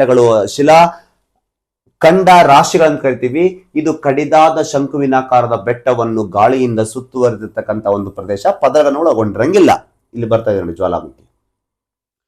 ನೋಡಿಗ ಶಿಲ್ಡ್ ಕೋನ್ ವಿವಿಧ ಪದರಗಳು ಅನ್ನು ಒಳಗೊಂಡಿರುತ್ತೆ. ಗುರಾಣಿ ಜ್ವಾಲಾಮುಖಿಗಳು ಸಂಪೂರ್ಣವಾಗಿ ಅಥವಾ ಹೆಚ್ಚು ದ್ರವ ಲಾವಾ ದ್ವಾರಗಳಿಂದ ನಿರ್ಮಿಸಲಾದ ಒಂದು ರೀತಿಯ ಜ್ವಾಲಾಮುಖಿ. ಮೇಲಿನಿಂದ ನೋಡಿದಾಗ ಅವು ಎಷ್ಟು ಬೃಹತ್ ಮತ್ತು ಭವ್ಯವಾಗಿವೆ ಎಂಬುದನ್ನು ನೀವು ನೋಡಬಹುದು ಪ್ರಿಯ ಸ್ನೇಹಿತರೆ. ಈ ರೀತಿ ನಿರಂತರವಾಗಿ ಪದರಗಳ ಮೂಲಕ ರಚನೆ ಆಗಿರ್ತಕ್ಕಂಥ ನಾವು ಶಿಲ್ಡ್ ವಾಲ್ಕೆನೋಸ್ ಅಂತ ಕರಿತೀವಿ. ಎಸ್ ಪ್ರಿಯ ಸ್ನೇಹಿತರೆ, ಹೀಗೆ ನೋಡುವುದಾದರೆ ನಾವು ಮುಂದೆ ಹೋದಾಗ ಜ್ವಾಲಾಮುಖಿಯ ವಸ್ತುಗಳು ಅಂತ ಬಂದಾಗ ಭೂಮಿಯ ಅಂತರದಲ್ಲಿ ಘನ, ದ್ರವ, ಅನಿಲ 3 ಸ್ಥಿತಿಯ ವಸ್ತುಗಳು ಆಂತರಿಕವಾಗಿ ಜ್ವಾಲಾಮುಖಿ ಪ್ರೆಷರ್ ಇಂದ ಮೇಲೆ ಬರುತ್ತಲ್ವಾ. ಅದ್ರಲ್ಲಿ ನಾವು 3 ಸ್ಥಿತಿಯ ವಸ್ತುಗಳು ನೋಡಬಹುದು. ಜ್ವಾಲಾಮುಖಿ ಹೊರ ಬೀಳುವ ವಸ್ತುಗಳನ್ನು ಶಿಲಾಚೂರುಗಳು, ಲಾವಾರಸ, ಜ್ವಾಲಾಮುಖಿ ಅನಿಲಗಳು. ಅವುಗಳನ್ನು ಘನ, ದ್ರವ, ಅನಿಲ ವಸ್ತುಗಳಿಂದ ನಾವು 3 ವಿಧಗಳಾಗಿ ವಿಭಾಗ ಮಾಡ್ತೀವಲ್ವಾ. ಹೀಗೆ ಅದರಲ್ಲಿ ಮೊದಲನೇದಾಗಿ ನೋಡೋದಾದ್ರೆ ದ್ರವ ಸ್ಥಿತಿಯ ವಸ್ತುಗಳು. ಹೌದಾ? ಅದನ್ನು ನಾವು ಅಂತರಾಳದಲ್ಲಿ ಮ್ಯಾಗ್ಮಾ ಅಂತ ಕರಿತೀವಿ, ಮೇಲೆ ಬಂದ್ರೆ ಲಾವಾ ಅಂತ ಕರಿತೀವಿ. ಹೌದಾ?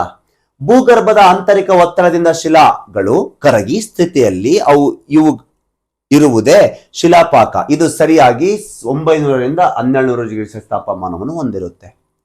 ಶಿಲೆ ಅಲ್ಲ, ಶಿಲಾಪಾಕ. ಎಲ್ಲಿ? ಭೂಮಿಯ ಅಂತರಾಳದಲ್ಲಿ ನೂರಾರು ಕಿಲೋಮೀಟರ್ ಆಳದಲ್ಲಿರ್ತಕ್ಕಂಥ ಶಿಲೆಗಳು ಕರಗಿದ ಸ್ಥಿತಿಯಲ್ಲಿ ಇರ್ತಕ್ಕಂಥದ್ದು. ಅದು 900ರಿಂದ 1200 ಡಿಗ್ರಿ ಸೆಲ್ಸಿಯಸ್ ತಾಪಮಾನವನ್ನು ಒಳಗೊಂಡಿದ್ದು ಆಂತರಿಕ ಒತ್ತಡದಿಂದ ಭೂಮಿ ಮೇಲ್ಮೈ ಬರುತ್ತಲ್ವಾ, ಅದು ಒಳಗಿದ್ರೆ ಮ್ಯಾಗ್ಮಾ, ಮೇಲ್ ಬಂದ್ರೆ ಲಾವಾ ಅಂತೇನು ಕರಿತೀವಲ್ವಾ, ಅದು ನಾವು ಇಲ್ಲಿ ಪ್ರಮುಖವಾಗಿ ಏನ್ ಕರಿತೀವಿ ಅಂದ್ರೆ ದ್ರವದ ವಸ್ತು ಅಂತ ಕರೆಸಿಕೊಳ್ಳುತ್ತೆ ಪ್ರಿಯ ಸ್ನೇಹಿತರೆ, ಗೊತ್ತಿರ್ಲಿ. ಹೀಗೆ ಅದು 900ರಿಂದ 1200 ಡಿಗ್ರಿ ಸೆಲ್ಸಿಯಸ್ ತಾಪಮಾನ ಹೊಂದಿದ್ದು ಈ ಉಷ್ಣತೆ ಶಿಲಾರಸದ ಸಂಯೋಜನೆ ಮತ್ತು ಅದರ ಅನಿಲದ ಪ್ರಮಾಣವನ್ನು ಅವಲಂಬಿಸಿರುತ್ತದೆ.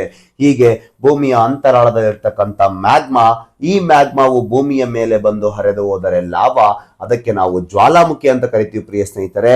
ಅದು ದ್ರವ ರೂಪದ ಒಂದು ಪ್ರಮುಖ ವಸ್ತು ಆಗಿರುತ್ತೆ ಪ್ರಿಯ ಸ್ನೇಹಿತರೆ, ನಿಮಗೆ ಗೊತ್ತಿರ್ಲಿ. ಇಲ್ಲೋಡಿ, ಲಾವಾರಸ ನೀರಂತೆ ದಯವಾಗಿ ಹರಿಯುತ್ತದೆ. ಅದನ್ನು ನಾವು ಪ್ರಮುಖವಾಗಿ ಪ್ರಮುಖವಾಗಿ ಅಂತ ಬಂದಾಗ ಈ ಒಂದು ಹವಾಯಿ ಎನ್ನುವಂತ ಒಂದು ದ್ವೀಪ ಇದೆ. ಪೆಸಿಫಿಕ್ ಮಹಾಸಾಗರದ ಮಧ್ಯಭಾಗದಲ್ಲಿ ಕರ್ಕಟಕ ಸಂಕ್ರಾಂತಿ ವೃತ್ತದ ದಕ್ಷಿಣ ಭಾಗದಲ್ಲಿ ಕಂಡು ಬರ್ತಕ್ಕಂಥ ಒಂದು ಪ್ರಮುಖ ದ್ವೀಪ ಹವಾಯಿ. ಆ ಹವಾಯಿ ಭಾಷೆಯಿಂದ ಬಂದಿದೆ. ಏನ್ ಗೊತ್ತೇನು? ಫಾ ಹೋ ಈ ಹೋ ಹಿ ಎನ್ನುವಂತ ಒಂದು ಪದದಿಂದ ಬಂದಿದೆ. ಫಾ ಹೋ ಈ ಹೋ ಹಿ ಎನ್ನುವಂತ ಪದದಿಂದ ಬಂದಿದೆ. ಇದ ಎಂತಲು ಬದಲಾಗಿ ಗಂಟಲುಗಳಾಗಿ ಹರಿಯುತ್ತದೆ ಅಂತ ಅರ್ಥ. ಅದನ್ನು ನಾವು ಅಹ ಎಂತಲೂ ಸಹ ಕರೆಯುತ್ತೇವೆ. ಇದು ಹವಾಯಿ ಭಾಷೆ ಆಗಿರುತ್ತೆ ಪ್ರಿಯ ಸ್ನೇಹಿತರೆ. ಶಿಲಾಪಾಕ, ಹೀಗೆ ಶಿಲಾಪಾಕ ಲಾವಾರಸವು ನೀರಿನಂತೆ ದಯವಾಗಿ ಹರಿಯುತ್ತದೆ. ಅದನ್ನ ನಾವು ಯಾವ ಭಾಷೆಯಲ್ಲಿ? ಹವಾಯಿ ಭಾಷೆಯಲ್ಲಿ ಫಾಹೋಯಿ ಹೋಹಿ ಅಂತೇನು ಕರಿತೀವಲ್ವಾ, ಅದನ್ನು ಅಹ ಎಂತಲೂ ಸಹ ಕರೀತಾರೆ ಅನ್ನೋದು ಹವಾಯಿ ಭಾಷೆ. ಯಾಕಂದ್ರೆ ನಿಮಗೆ ಗೊತ್ತು, ಹವಾಯಿ ದ್ವೀಪಗಳ ರಚನೆ ಆಗಿದ್ದೆ ಜ್ವಾಲಾಮುಖಿಗಳಿಂದ. ಬರ್ತಾವ, ನೆಕ್ಸ್ಟ್ ಹೇಳ್ತೀನಿ. ಹವಾಯಿಯಲ್ಲಿ ಬರ್ತಕ್ಕಂಥ ಜ್ವಾಲಾಮುಖಿಗಳು ಅಂತ ಬಂದಾಗ ಮೌಂಟ್ ಲೋವಾ, ಮೌಂಟ್ ಕಿಯಾ, ಮೌಂಟ್ ಹೆಲಿನಾ ಅಂತ ಕೆಲವೊಂದು ಜ್ವಾಲಾಮುಖಿಗಳು ಬರ್ತವೆ. ಅವು ನಾವು ನೋಡ್ಕೊಂತ ಹೋಗೋಣ. ಅಲ್ಲಿ ನಾನು ನಿಮ್ಮ ಮ್ಯಾಪಲ್ಲಿ ತೋರಿಸ್ಕೊಂತ ಹೋಗ್ತೀನಿ. ಫಸ್ಟ್ ಕೆಲವೊಂದು ನಾವು ಬೇಸಿಕ್ ನೋಡ್ಕೋಬೇಕಾಗತ್ತೆ ಪ್ರಿಯ ಸ್ನೇಹಿತರೆ. ಲಾವಾರಸವು ರಾಸಾಯನಿಕ ಸಂಯೋಜನೆ ಆಧಾರದ ಮೇಲೆ ನಾವು 2 ಪ್ರಮುಖ ವಿಧಗಳಾಗಿ ವಿಭಾಗ ಮಾಡುತ್ತೇವೆ. ಯಾವುದರ ಆಧಾರದ ಮೇಲೆ?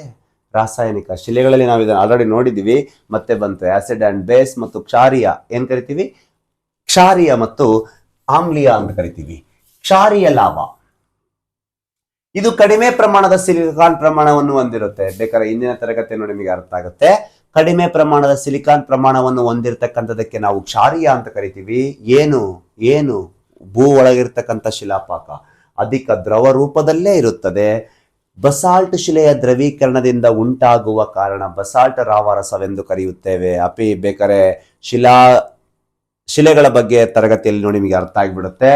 ಇದರಲ್ಲಿ ಕಬ್ಬಿಣ, ಮ್ಯಾಗ್ನೀಷಿಯಂ ಪ್ರಮಾಣ ಹೆಚ್ಚು, ಆದರೆ ಸಿಲಿಕಾನ್ ಅಂಶ ಕಡಿಮೆ. ಅದಕ್ಕೆ ಇದು ಕಡಿಮೆ ಸಿಲಿಕಾನ್ ಅಂಶವನ್ನು ಹೊಂದಿರುತ್ತದೆ ನೋಡಿ. ಹಾಗಾಗಿ ಸುಲಭವಾಗಿ ಬಹುದೂರದವರೆಗೆ ಹರಿದು ಹೆಚ್ಚು ವಿಸ್ತಾರಗೊಳ್ಳುತ್ತದೆ. ಇಳಿಜಾರಿಗೆ ಕೂಡಿದ ಗುರಾಣಿ ಆಕಾರದ ಭೂಸ್ವರೂಪ ಉಂಟಾಗುತ್ತದೆ. ಉದಾಹರಣೆಗೆ ಹವಾಯಿ ದ್ವೀಪದ ಮೌನಲೋವಾ. ಅರ್ಥ ಆಗತ್ತೆ? ಸ್ವಲ್ಪ ಕೇಳಿ, ಡಿಫ್ರೆನ್ಸ್ ನೋಡಿ. ಮೊದಲು ಆಮ್ಲೀಯ, ಇದು ಅಧಿಕ ಪ್ರಮಾಣದ ಸಿಲಿಕಾನ್ ಪ್ರಮಾಣದ ಅಂಶವನ್ನು ಹೊಂದಿರುತ್ತದೆ. ಅಧಿಕ ಜಿಗುಟಾಗಿರುತ್ತದೆ. ದೂರದವರೆಗೆ ಹರಿಯುವ, ಬೇಗ ಘನ ವಿಭಜಿಸುತ್ತದೆ. ಇದನ್ನ ನೀವು ಹಾಲು ಅನ್ಕೊಳ್ಳಿ, ಇದನ್ನ ನೀವು ಮೊಸರು ಅನ್ಕೊಳ್ಳಿ. ಎರಡನ್ನ ಒಂದು ಬಕೆಟ್ ತಗೊಂಡು ಚೆಲ್ಲಿ. ಹಾಲು ಬಹಳ ವಿಸ್ತಾರ ಆಗತ್ತೆ, ಯಾಕಂದ್ರೆ ಅದರ ಸಾಂದ್ರತೆ ಕಡಿಮೆ, ವಿಸ್ತಾರ. ಇದು ಜಿಗುಟಾಗಿರುತ್ತೆ, ಸಾಂದ್ರತೆ ಹೆಚ್ಚು, ವಿಸ್ತಾರ ಕಡಿಮೆ. ಹಾಗಾಗಿ ಜಿಗುಟಾಗಿರುವುದಿಲ್ಲ. ಸಿಲಿಕಾನ್ ಅಂಶ ಕಡಿಮೆ, ಸಿಲಿಕಾನ್ ಅಂಶ ಹೆಚ್ಚು. ಸಿಲಿಕಾನ್ ಹೆಚ್ಚಿರೋದ್ರಿಂದ ಸಾಂದ್ರತೆ ಹೆಚ್ಚು. ಸಿಲಿಕಾನ್ ಕಡಿಮೆ ಇರೋದ್ರಿಂದ ಸಾಂದ್ರತೆ ಕಡಿಮೆ, ಸಿಲಿಕಾನ್ ಹೆಚ್ಚಿರೋದ್ರಿಂದ ಸಾಂದ್ರತೆ ಹೆಚ್ಚು. ಹಾಗಾಗಿ ಜಿಗುಟಾಗಿರ್ತಕ್ಕಂಥ ಇದು ತುಂಬಾ ಎತ್ತರದಲ್ಲಿ ವಿಸ್ತಾರಗೊಳ್ಳುತ್ತೆ. ಇದರಿಂದನೇ ಪರ್ವತ ಆಗ ಸಾಧ್ಯ. ಇದರಿಂದ ಪರ್ವತ ಆಗಲಿ, ಇದು ಹರ್ಕೊಂಡು ಹೋಗ್ಬಿಡುತ್ತೆ, ನೀರು ಹರಿದಂಗೆ ಹರಿಯುತ್ತೆ. ಏನು ಶಿಲಾಪಾಕ. ಇದು ಎತ್ತರ ಆಗ್ತಾ ಪರ್ವತ ಆಗುತ್ತೆ, ಹೌದಲ್ವಾ? ಹೀಗೆ ಇದನ್ನ ನಾವು ಗುಮ್ಮಟಾಕಾರದ ಶಂಕು, ಡೋಮ್ ಶೇಪ್ಡ್ ಅಂತ ಕರಿತೀವಿ. ಇದು ಹೆಚ್ಚು ಅನಿಲಗಳಿಂದ ಕೂಡಿದ್ದು, ಅವುಗಳು ಆಂತರಿಕ ಒತ್ತಡದಿಂದ ಭಯಂಕರ ಗರ್ಜನೆ. ಹೌದು, ಪ್ರೆಷರ್ ಇರುತ್ತೆ, ಯಾಕಂದ್ರೆ ಅದು ಜಿಗುಟಾಗಿರೋದ್ರಿಂದ ಅದು ಕೂಡಿಕೊಂಡಾಗ ಅದು ಪ್ರೆಷರ್ ಸ್ಫೋಟ ಆಗ್ತಾನೆ ಇರುತ್ತೆ. ಅವುಗಳ ಆಂತರಿಕ ಒತ್ತಡದಿಂದ ಭಯಂಕರ ಗರ್ಜನೆ, ಸ್ಫೋಟಗಳು ಉಂಟಾಗುತ್ತೆ. ಇದರ ಒಳಗೆ ಕಡಿದಾದ ಬೆಣ್ಣೆಯಂತಹ ನೋಡಿ, ಬೆಣ್ಣೆ ಹಾಲಿನಂತೆ, ಬೆಣ್ಣೆಯಂತೆ ಉಳಿದಿದ್ದು ಶಿಲಾಪಾಕವನ್ನು ನಾವು ಏನ್ ಕರಿತೀವಿ? ಸ್ಪೈನ್ ಎಂದು ಕರೆಯುತ್ತೇವೆ. ಲಾವಾ ಬೊಬ್ಬೆಗಳಿಂದ ಕೂಡಿದ್ದು ಅತಿ ಬೇಗ ಘನ ವಿಭಜಿಸಿ ಸಾಲಿಗ್ರಾಮ ಶಿಲೆಗಳನ್ನು ನುಣುಪಾದ ಶಿಲೆಗಳಾಗಿ ನಿರ್ಮಾಣಗೊಳ್ಳುತ್ತೆ. ಸಾಲಿಗ್ರಾಮ ಶಿಲೆಗಳು ಗೊತ್ತಲ್ವಾ? ನಾವು ಲಿಂಗಗಳನ್ನ ತಯಾರು ಮಾಡ್ತೀವಲ್ವಾ, ಹೌದಾ? ಈ ರೀತಿ ಇರ್ತಕ್ಕಂಥ ಒಂದು ಶಿಲಾಪಾಕವಾಗಿರುತ್ತೆ. ಇದಕ್ಕೆ ಉದಾಹರಣೆ ಅಂತ ಬಂದಾಗ ನೋಡಿ, ಶಿಲೆಗಳು ನಿರ್ಮಾಣಗೊಳ್ಳುತ್ತವೆ. ಇವಾಗ ನಾವು ಸ್ಕೋರಿಯಾ ಅಂತ ಕರಿತೀವಿ. ಇವಾಗ ವೆಸ್ಟ್ ಇಂಡೀಸ್ ನಲ್ಲಿ ಬರ್ತಕ್ಕಂಥ ಮೌಂಟ್ ಪೀಲೆ. ಇದಕ್ಕೆ ಎಕ್ಸಾಂಪಲ್ ಯಾವ್ದು ತಗೊಂಡಿವಿ? ಹವಾಯಿ ದ್ವೀಪದಲ್ಲಿ ಕಂಡು ಬರ್ತಕ್ಕಂಥ ಮೌನ ಲೋವಾ. ಇದಕ್ಕ ವೆಸ್ಟ್ ಇಂಡೀಸ್ ನಲ್ಲಿ ಮೌಂಟ್ ಪೀಲೆ. ಇದು ಏನು? ವಿಸ್ಕೋಸ್ ಹೈ ಇರುತ್ತೆ, ಇದು ಲೋ ಇರುತ್ತೆ. ವಿಸ್ತಾರ ಆಗುತ್ತೆ, ವಿಸ್ತಾರ ಆಗಲ್ಲ, ಎತ್ತರ ಆಗುತ್ತೆ. ಸಿಲಿಕಾನ್ ಕಡಿಮೆ, ಸಿಲಿಕಾನ್ ಜಾಸ್ತಿ. ಹಾಲಿನಂತೆ ಬೆಣ್ಣೆಯಂತೆ. ಅರ್ಥ ಆಯ್ತಲ್ವಾ? ಎಸ್. ಅದನ್ನ ನಾವು ಇನ್ನು ಸ್ವಲ್ಪ ಸರಿಯಾಗಿ ಅರ್ಥ ಮಾಡ್ಕೊಳ್ಳೋಣ. ನೋಡಿ, ಆಮ್ಲೀಯ ಮತ್ತು ನೋಡಿ ಅದು ಜಾಸ್ತಿ ವಿಸ್ತಾರ ಆಗಿದೆ. ಇದು ನೋಡಿ ಎತ್ತರ ಜಾಸ್ತಿ ಆಗಿದೆ. ನೋಡಿ ಪದರ ಪದರ ಪದರ ಪದರ ಪದರ ಸಾವಿರಾರು ವರ್ಷ ಜ್ವಾಲಾಮುಖಿಯಾಗಿ ಎತ್ತರ ಹಾಕ್ಯಂತ ಹೋಗಿದೆ ಆಮ್ಲೀಯ. ಇದು ಕ್ಷಾರೀಯ.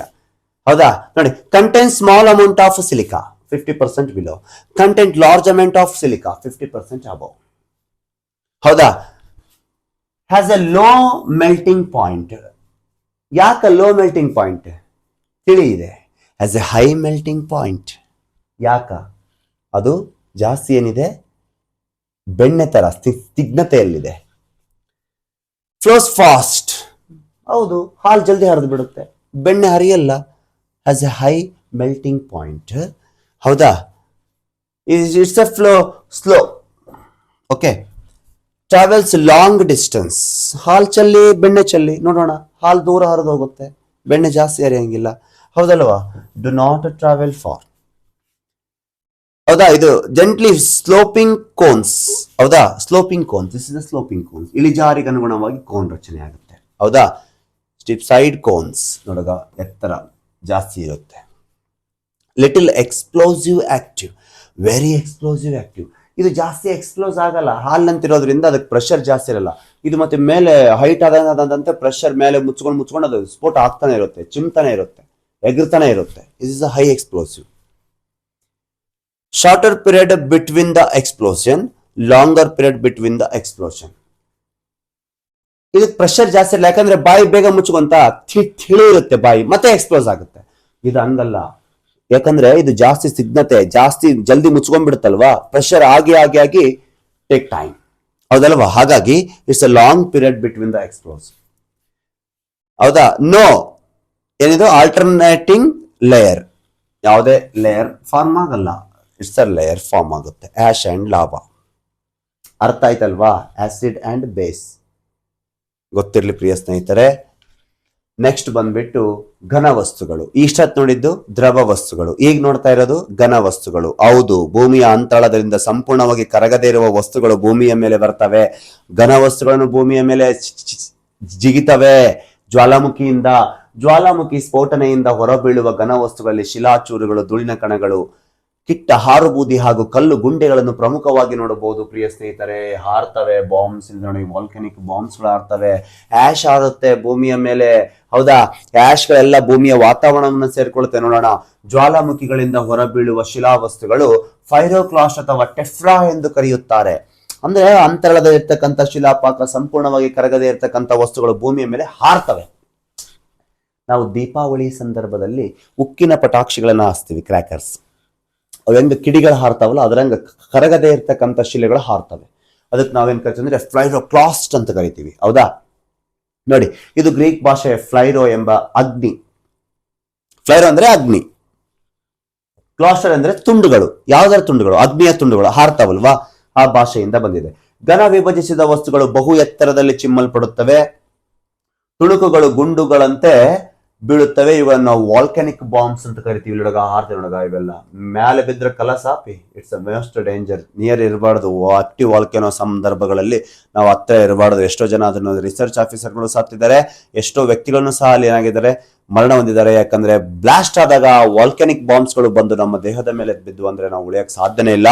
ಯಾಕಂದ್ರೆ ಬೆಂಕಿಯ ಕೆಂಡದಂತೆ ಶಿಲೆಗಳು ಭೂಮಿಯ ಮೇಲೆ ಆಂತರಿಕದಿಂದ ಹಾರ್ತಿರ್ತವೆ. ಅದಕ್ಕೆ ನಾವು ಫ್ಲೈರೋಕ್ಲಾಸ್ಟ್ ಅಂತ ಅಥವಾ ಟೆಫ್ರಾ ಅಂತ ಕರಿತೀವಿ ಪ್ರಿಯ ಸ್ನೇಹಿತರೆ, ಗೊತ್ತಿರಲಿ.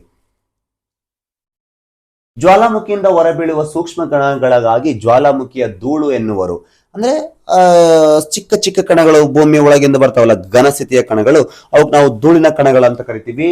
ಈ ಧೂಳಿನ ಕಣಗಳು ತುಂಬಾ ಹಗುರ ಅಥವಾ ಬಣ್ಣದಿಂದ ಕೂಡಿರ್ತವೆ, ಶಿಲಾ ಗುಂಡುಗಳಿಗಿಂತ ಚಿಕ್ಕದಾಗಿರ್ತವೆ. ಅದಕ್ಕೆ ನಾವು ಲಾಪಿಲ್ಲಿ ಅಂತ ಕರಿತೀವಿ. ಗೊತ್ತಿರ್ಲಿ, ಅದಕ್ಕೆ ಹೇಳ್ತಿದ್ದೀನಿ, ಪರ್ಟಿಕ್ಯುಲರ್ ವರ್ಡ್ಸ್ಗಳು ಬಹಳ ಇಂಪಾರ್ಟೆಂಟ್. ಲಾಪಿಲ್ಲಿ ಅಂತ ಕರಿತೀವಿ. ಏನಿವು? ಧೂಳಿನ ಕಣಗಳು. ಎಲ್ಲಿಂದ? ಆಂತರಿಕದಿಂದ. ಯಾವ ಸ್ಥಿತಿ?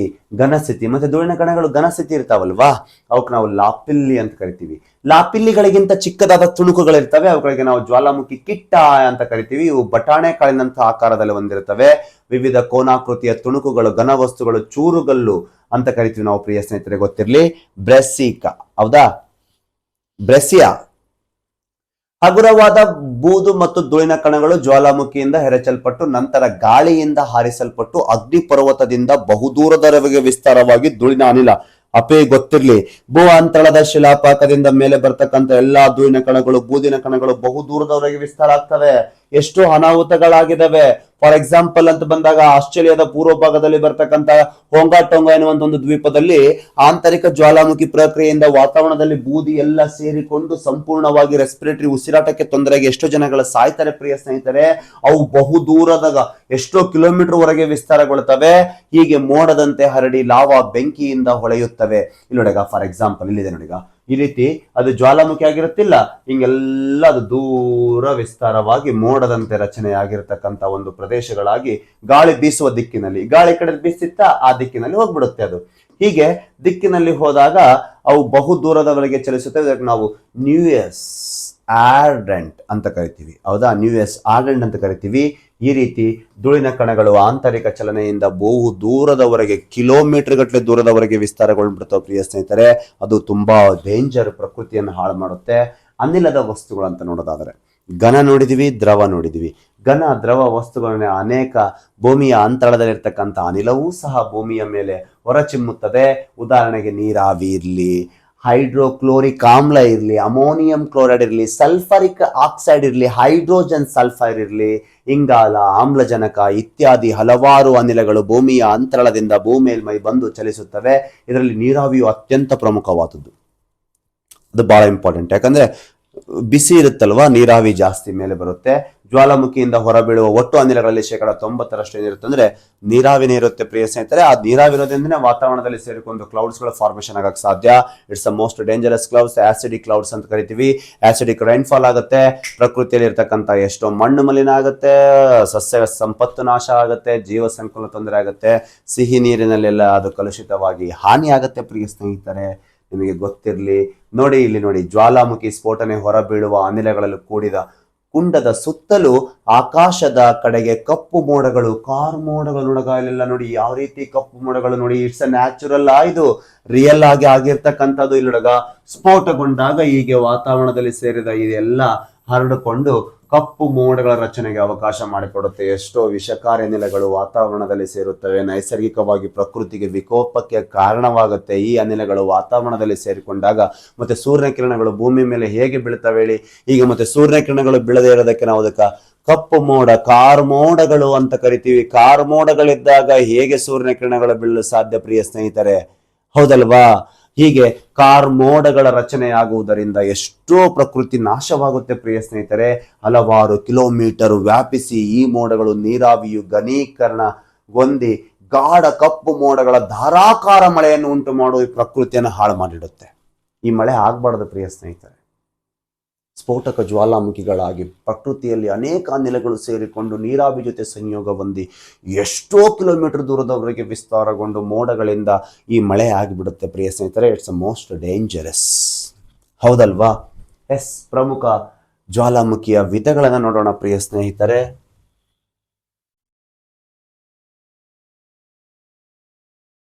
ಇಲ್ಲಿ ಜ್ವಾಲಾಮುಖಿಯ ವಿಧಗಳು ಅಂತ ನೋಡಿದಾಗ ಕಾರ್ಯದ ಯಾವುದಾ ಕಾರ್ಯಾಚರಣೆ ಮಾಡುವ ಆಧಾರದ ಮೇಲೆ,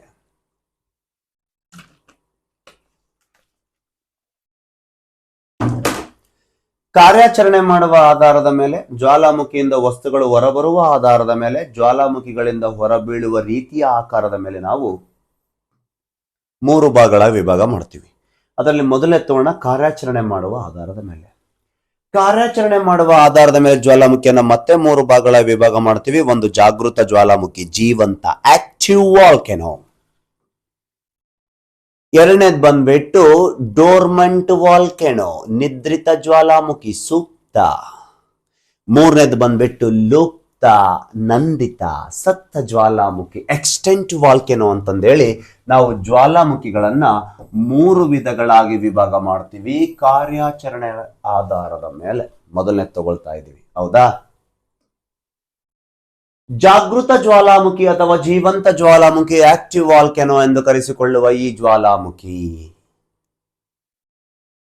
ಇದು ಎಂದಿಗೂ ತನ್ನ ಕಾರ್ಯವನ್ನು ನಿಲ್ಲಿಸದೆ ನಿರಂತರವಾಗಿ ಮೇಲಿಂದ ಮೇಲೆ ಸ್ಫೋಟಗೊಳ್ಳುವ ಜ್ವಾಲಾಮುಖಿಯಾಗಿರುತ್ತೆ.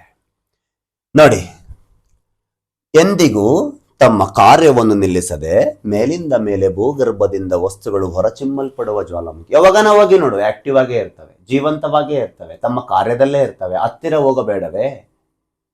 ಕಾರಣ, ಹುಡುಕಿದರೆ ಹೆಣವೂ ಸಿಗುವುದಿಲ್ಲ, ಮೂಳೆನೇ ಇರಂಗಿಲ್ಲ, ಕರಿಗೋಗ್ಬಿಡುತ್ತೆ. ಹೌದಾ?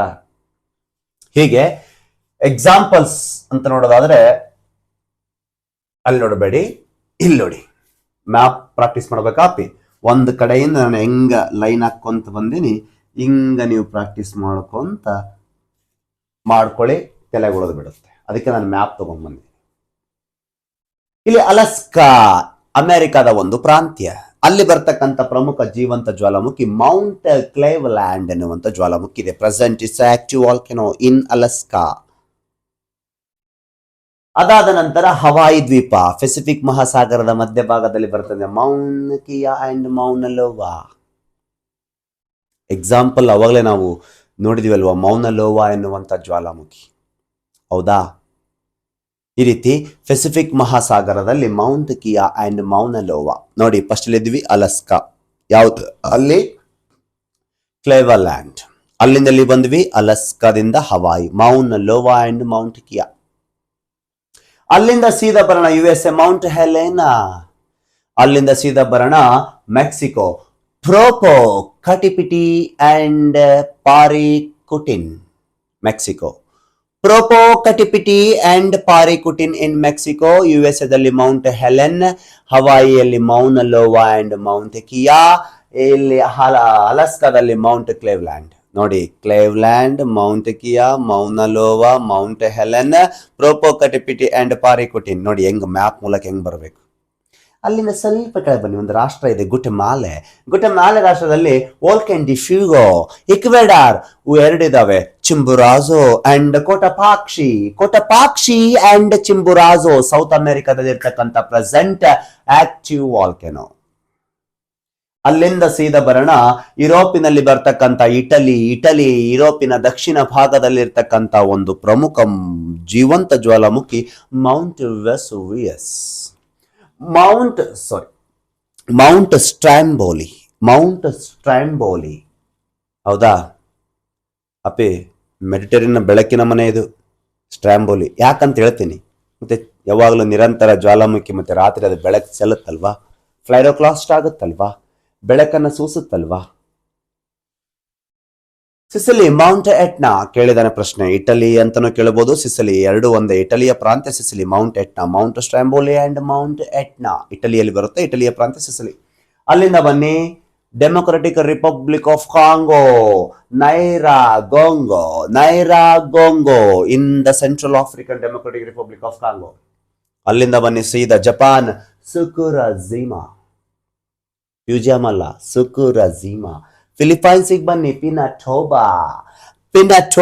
ಬನ್ನಿ ಭಾರತದಲ್ಲಿ ಅಂಡಮಾನ್ ನಿಕೋಬಾರ್, ಬ್ಯಾರನ್. ಅಲ್ಲಿಂದ ಇಂಡೋನೇಷ್ಯಾ, ಮೌಂಟ್ ಮೆರಾಪೆ, ಮೌಂಟ್ ದುರಾಪೆ ಬರ್ತವೆ ಅಲ್ಲಿ. ಅಲ್ಲಿಂದ ಸೀದಾ ಅಂಟಾರ್ಟಿಕಾದಲ್ಲಿ ಮೌಂಟ್ ಎರಿಬಸ್. ಅಪ್ಪ ಹೆಂಗ್ ಪ್ರಾಕ್ಟೀಸ್ ಮಾಡ್ಬೇಕು ಗೊತ್ತಾ? ಅಲಸ್ಕಾ, ಹವಾಯಿ, USA, ಮೆಕ್ಸಿಕೋ, ಗುಟೆಮಾಲೆ, ಇಕ್ವೆಡಾರ್, ಸೀದಾ ಯುರೋಪಿನಲ್ಲಿ ಬರ್ತಕ್ಕಂಥ ಇಟಲಿ, ಅಲ್ಲಿಂದ ಸಿಸಿಲಿ, ಅಲ್ಲಿಂದ democratic Republic of Congo, Japan, Philippines, India, Indonesia, Antarctica. ಮೊದಲು ಮ್ಯಾಪ್ ನೋಡ್ಕೊಳ್ಳಿ, ಆಮೇಲೆ ಜ್ವಾಲಾಮುಖಿನ ಗುರುತು ಅಂತ ಹೋಗ್ಬಿಡಿ, ನೆನಪುಳಿತಾರೆ. ಲಿಸ್ಟ್ ಮಾಡಬೇಡ, ಕಿರಾಣ ಅಂಗಡಿ ಲಿಸ್ಟ್, ಪುಟಾಣಿ, ಸಕ್ರಿ, ಚಾಪುಡಿ, ಬೆಳ್ಳುಳ್ಳಿ ಬೇಡ. ಮ್ಯಾಪ್. ಇವು ಜಾಗೃತ ಜ್ವಾಲಾಮುಖಿಗಳಾಗಿದ್ದಾವೆ. ನೋಡಿ, ಕೊಟಪಾಕ್ಷಿ ಪ್ರಪಂಚದ ಅತಿ ಎತ್ತರವಾದ ಜ್ವಾಲಾಮುಖಿ ಪರ್ವತವಾಗಿದ್ದು, ನೋಡಿ ಇದರ ಹೈಟ್ 5897 ಮೀಟರ್. ಅತ್ಯಂತ ಜಾಗೃತ ಜ್ವಾಲಾಮುಖಿಯಲ್ಲಿ ಎತ್ತರದ ಒಂದು ಕೊಟಪಾಕ್ಷಿ ಎಲ್ಲಿದೆ? ಕೊಟಪಾಕ್ಷಿ ಎಲ್ಲಿ? ಇಕ್ವೆಡಾರ್. ಇಲ್ಲೇ ಇನ್ನೊಂದು ಬರುತ್ತೆ ಪಾರಿಕುಟಿನ್ ಅಂತ ಹೇಳಿ. ಸಾರಿ ಚಿಂಬುರಾಜು. ಪಾರಿಕುಟಿನ್ ಇನ್ ಮೆಕ್ಸಿಕೋ. ಹೌದಾ? ಎಸ್. ಸೂಕ್ತ ಜ್ವಾಲಾಮುಖಿ ಅಥವಾ ನಿದ್ರಿತ ಜ್ವಾಲಾಮುಖಿ ದೀರ್ಘಾವಧಿಯವರೆಗೆ ಯಾವುದೇ ತಮ್ಮ ಕಾರ್ಯಾಚರಣೆಯನ್ನು ನಿರ್ವಹಿಸದೆ ಬಹುದಿನಗಳ ಕಾಲ ನಿಷ್ಕ್ರಿಯಗೊಂಡು ನಂತರ ಮತ್ತೆ ಸ್ಫೋಟಗೊಳ್ಳುವ ಜ್ವಾಲಾಮುಖಿ. ಅಂದ್ರೆ ಬಹಳ ದಿನಗಳ ಕಾಲ ಜ್ವಾಲಾಮುಖಿ ಆಗಿರಲ್ಲ ಆ ಪ್ಲೇಸ್, ಆ ನಾಳದ ಮೂಲಕ ಎಷ್ಟೋ ದಿನಗಳ ಕಾಲ ತನ್ನ ಕಾರ್ಯವನ್ನು ಸ್ಥಗಿತಗೊಳಿಸಿ ಮತ್ತೆ ಅದೇ ನಾಳದ ಮೂಲಕ ಹೊರಹೊಮ್ಮುವ ಜ್ವಾಲಾಮುಖಿಗಳಿಗೆ ನಾವು ನಿದ್ರಿತ. ಮಲ್ಕೊಳ್ಳೋದು ಎದ್ದೇಳೋದು, ಮಲ್ಕೊಳ್ಳೋದು ಎದ್ದೇಳೋದು, ಅದು ಆಕ್ಟಿವ್, ಯಾವಾಗಲೂ ಎದ್ದಿರೋದು. ಇದು ಏನಿದು ಡೋರ್ಮೆಂಟ್, ಮಲ್ಕೊಳ್ಳೋದು ಎದ್ದೇಳೋದು. ನಿದ್ರಿತ ಜ್ವಾಲಾಮುಖಿ. ಹೌದಲ್ವಾ? ನೋಡಿ, ನಿದ್ರಿತ ಜ್ವಾಲಾಮುಖಿಗಳಿಗೆ ಪ್ರಮುಖ ಉದಾಹರಣೆ ನಾವು ಸೂಪರ್ ವಾಲ್ಕೆನೋಸ್ಗಳೆಂದು ಸಹ ಕರೀತೇವೆ. ಸ್ಫೋಟಕ ಸೂಚಾಂಕ 8 ತೀವ್ರತೆ ಸ್ಫೋಟವನ್ನು ಹೊಂದಿರುತ್ತೆ. ಅಪಿ ಮತ್ತೆ ಯಾಕೆ ಮಲ್ಕೊಳ್ಳುತ್ತಿಲ್ಲ ಅದು ಒಳಗಿಂತ ಶಿಲಾಪಾಕ ತನ್ನ ಪ್ರೆಷರ್ ಕಡಿಮೆ ಇದ್ದಾಗ ಮಲ್ಕೊಂಡ್ಬಿಡುತ್ತೆ. ಮೇಲದೇನಾಗುತ್ತೆ, ಕ್ರೆಟರ್ ಏನಾಗುತ್ತೆ, ಘನೀಕರಣಗೊಂಡು ಕ್ಲೋಸ್ ಆಗ್ಬಿಡುತ್ತೆ. ಡಕ್ಕನ್, ಟೋಪನ್, ಬಾಯಿ, ಮುಚ್ಕೊಂಡ್ಬಿಡುತ್ತೆ ಘನೀಕರಣ ಆಗಿ. ಪ್ರೆಷರ್ ಜಾಸ್ತಿ ಆಗಿ ಆಗಿ ಆಗಿ ಆಗಿ ಧನ್ನಂತ ಸ್ಫೋಟಗೊಳ್ಳುತ್ತೆ. It's a super volcanoes. ಅದು ನಿರಂತರ ಇರುತ್ತೆ, ಸೂಪರ್ ಆಗಲ್ಲ. ಇದು ಸೂಪರ್ ವಾಲ್ಕೆನೋಸ್. ಹೌದಲ್ವಾ? ಹೀಗೆ ಸೂಪರ್ ಎರಪ್ಷನ್ಸ್ ಗಳೆಂದು ಸಹ ನಾವು ಇದಕ್ಕೆ ಕರಿತೀವಿ. ಸ್ಫೋಟಕ ಜ್ವಾಲಾಮುಖಿಗಳು ನಿಖರವಾಗಿ ಸಂಖ್ಯೆ ಖಚಿತವಾಗಿಲ್ಲದಿದ್ದರೂ ಭೂಮಿಯ ಮೇಲೆ ಸುಮಾರು 20 ಸೂಪರ್ ವಾಲ್ಕೆನೋಸ್ಗಳನ್ನು ನೋಡಬಹುದು. ಇದರಲ್ಲಿ ಪ್ರಮುಖವಾಗಿ ಬನ್ನಿ ಮತ್ತೆ ನೋಡು, ಹವಾಯಿ ದ್ವೀಪದ ಮೌನಾಕಿ ಅಥವಾ ಮೌಂಟ್ ಹಲಿಕಲಾ, ಅಲ್ಲಿ ಮೌನಲೋವಾ, ಮೌನಕಿಯಾ, ಇಲ್ಲಿ ಮೌನಾಕಿ, ಮೌನ್ ಹಲಿಕಲಾ. ಅದಾದ ನಂತರ USA ಮೌಂಟ್ ಹುಡ್, ವಾಷಿಂಗ್ಟನ್ DC ಮೌಂಟ್ ರೆಸಿಯರ್ ಆಗಬೇಕು, ರೆನಿಯರ್ ಅಲ್ಲ, ಮೌಂಟ್ ರೆಸಿಯರ್. ಇಲ್ಲಿ ಇಟಲಿ ಮೌಂಟ್ ವೆಸುವಿಯಸ್. ಇಲ್ಲಿ ನೆಕ್ಸ್ಟ್ ಟರ್ಕಿ ಮೌಂಟ್ ಅರಾಟರ್. ಇಲ್ಲಿಂದ ನೆಕ್ಸ್ಟ್ ಜಪಾನ್ ಪ್ಯೂಜಿಯಾಮ ಪೂಜಿಸುತ್ತಾರೆ, ಜಪಾನಿನಲ್ಲಿ ಇದನ್ನು ಪೂಜಿಸುತ್ತಾರೆ. Mount Fuji, Mount edge. ಎಲ್ಲಿ 3 ಇರೋದು? Japan Mount Fujiyama, Mount Fuji, Mount edge. ಬನ್ನಿ ಫಿಲಿಪೈನ್ಸ್ ಪಿನಟೋಬಾ, ಅಲ್ಲಿ ಪಿನಟೋಬಾ. ಇಲ್ಲಿ ನೆಕ್ಸ್ಟ್ ಬಂದ್ಬಿಟ್ಟು ಅಂಡಮಾನ್ ನಿಕೋಬಾರ್ ನಾರ್ಕೊಂಡಮ್, ಅಲ್ಲಿ ಬ್ಯಾರನ್. ಇಂಡೋನೇಷ್ಯಾ ಕ್ರಕಟೋವಾ. ನೋಡಿದ್ವಲ್ಲ ಅವಲೇ ಪ್ರಪಂಚದ ಪ್ರಮುಖ ಎತ್ತರದ ಜ್ವಾಲಾಮುಖಿಗಳಲ್ಲಿ ಪ್ರಾರಂಭದಲ್ಲಿ. ಹೌದಲ್ವಾ? ಕ್ರಕಟೋವಾ. ತಾಂಜೇನಿಯಾ ಕಿಲಿಮಂಜಾರೋ, ಆಫ್ರಿಕಾದಲ್ಲಿ ಬರುತ್ತೆ. ರೋಬೋ ಪಿಕ್ಚರ್ ನೋಡ್ರಿಲ್ಲ, ಐಶ್ವರ್ಯ ಡ್ಯಾನ್ಸ್ ಮಾಡ್ತಾವಲ್ಲ, ಕಿಲ್ಲಿಮಂಜಾರೋ ಅಂತೇಳಿ, ಇಲ್ಲೇ ಶೂಟ್ ಆಗಿದ್ದದು.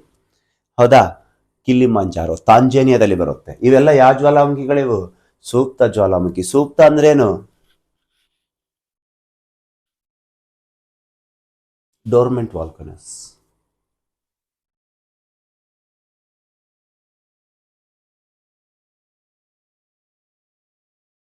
ಲುಪ್ತ ಜ್ವಾಲಾಮುಖಿ, ಮುಗ್ದದ ಕಥೆ ಅಂತ ಅರ್ಥ.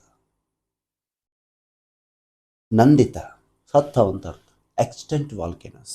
ಹೌದಾ? ನೋಡಿ ಬೇಕಾರೆ ಅಂದೆಂದೋ ಪುರಾತನ ಯಾವುದೋ ಒಂದು ಕಾಲದಲ್ಲಿ ಸ್ಫೋಟಗೊಂಡು ನಂತರ ಇಂದಿನವರೆಗೂ ಕಾರ್ಯಾಚರಣೆಯನ್ನು ನಿರ್ವಹಿಸದೇ ಇರುವ ಅಗ್ನಿ ಪರ್ವತಗಳಿಗೆ ಲುಪ್ತ ಜ್ವಾಲಾಮುಖಿಗಳೆನ್ನುವರು.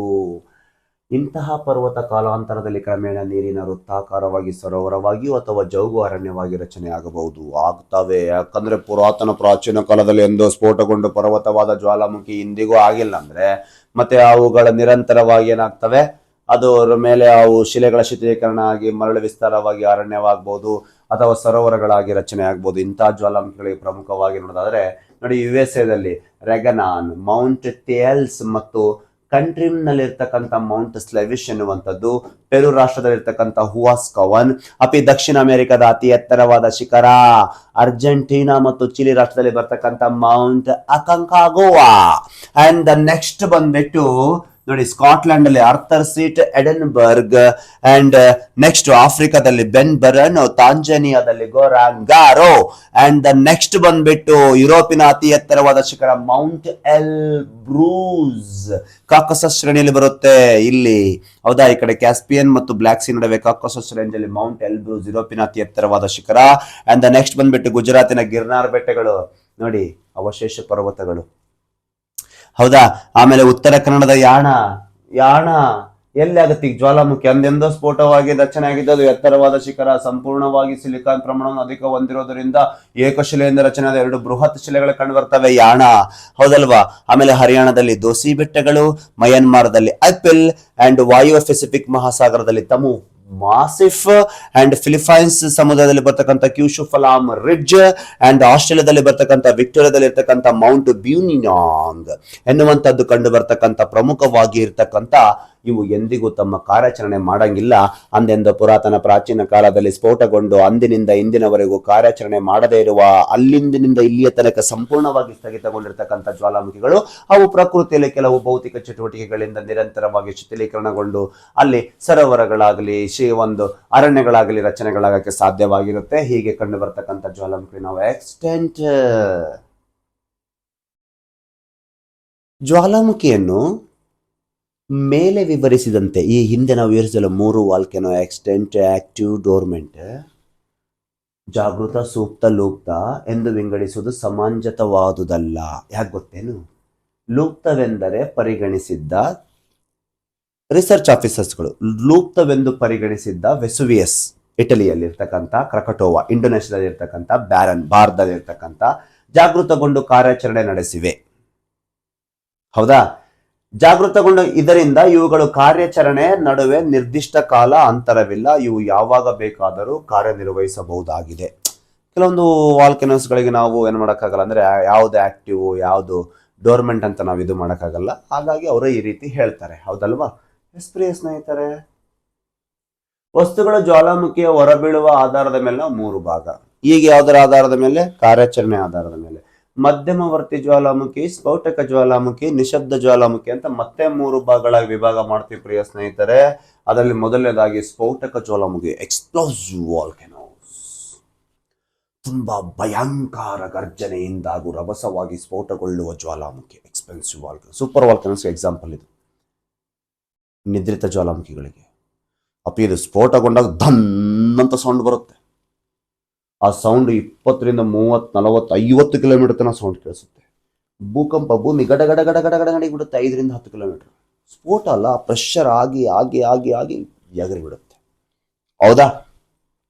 ಇವುಗಳು ಏನ್ ಕರೀತಾರೆ, ಫ್ಯಾರೋಕ್ಸಿಮಲ್ ಫೋಟೋ ಅಥವಾ ಪ್ಯಾರಾಕ್ಸಿಮಲ್ ಎರಪ್ಷನ್ ಅಂತಾನು ಕರಿತೀವಿ. ಅತ್ಯಧಿಕ ಒತ್ತಡದ 3 ಸ್ಥಿತಿಯ ವಸ್ತುಗಳು, ಘನ, ದ್ರವ, ಅನಿಲ ಮೇಲೆ ಹೊರಚಿಮ್ಮುವ ಜ್ವಾಲಾಮುಖಿಗಳು. ಇದರಿಂದ ಸಾಕಷ್ಟು ಎತ್ತರದವರೆಗೆ ನೋಡಿ, ಸಾಕಷ್ಟು ಎತ್ತರದವರೆಗೆ ಕಾರ್ಮೋಡ ನಿರ್ಮಾಣವಾಗಿ ಗುಡುಗು ಮಿಂಚು ಕೂಡಿದ ಭಾರೀ ಮಳೆ ಸುರಿಸುತ್ತದೆ.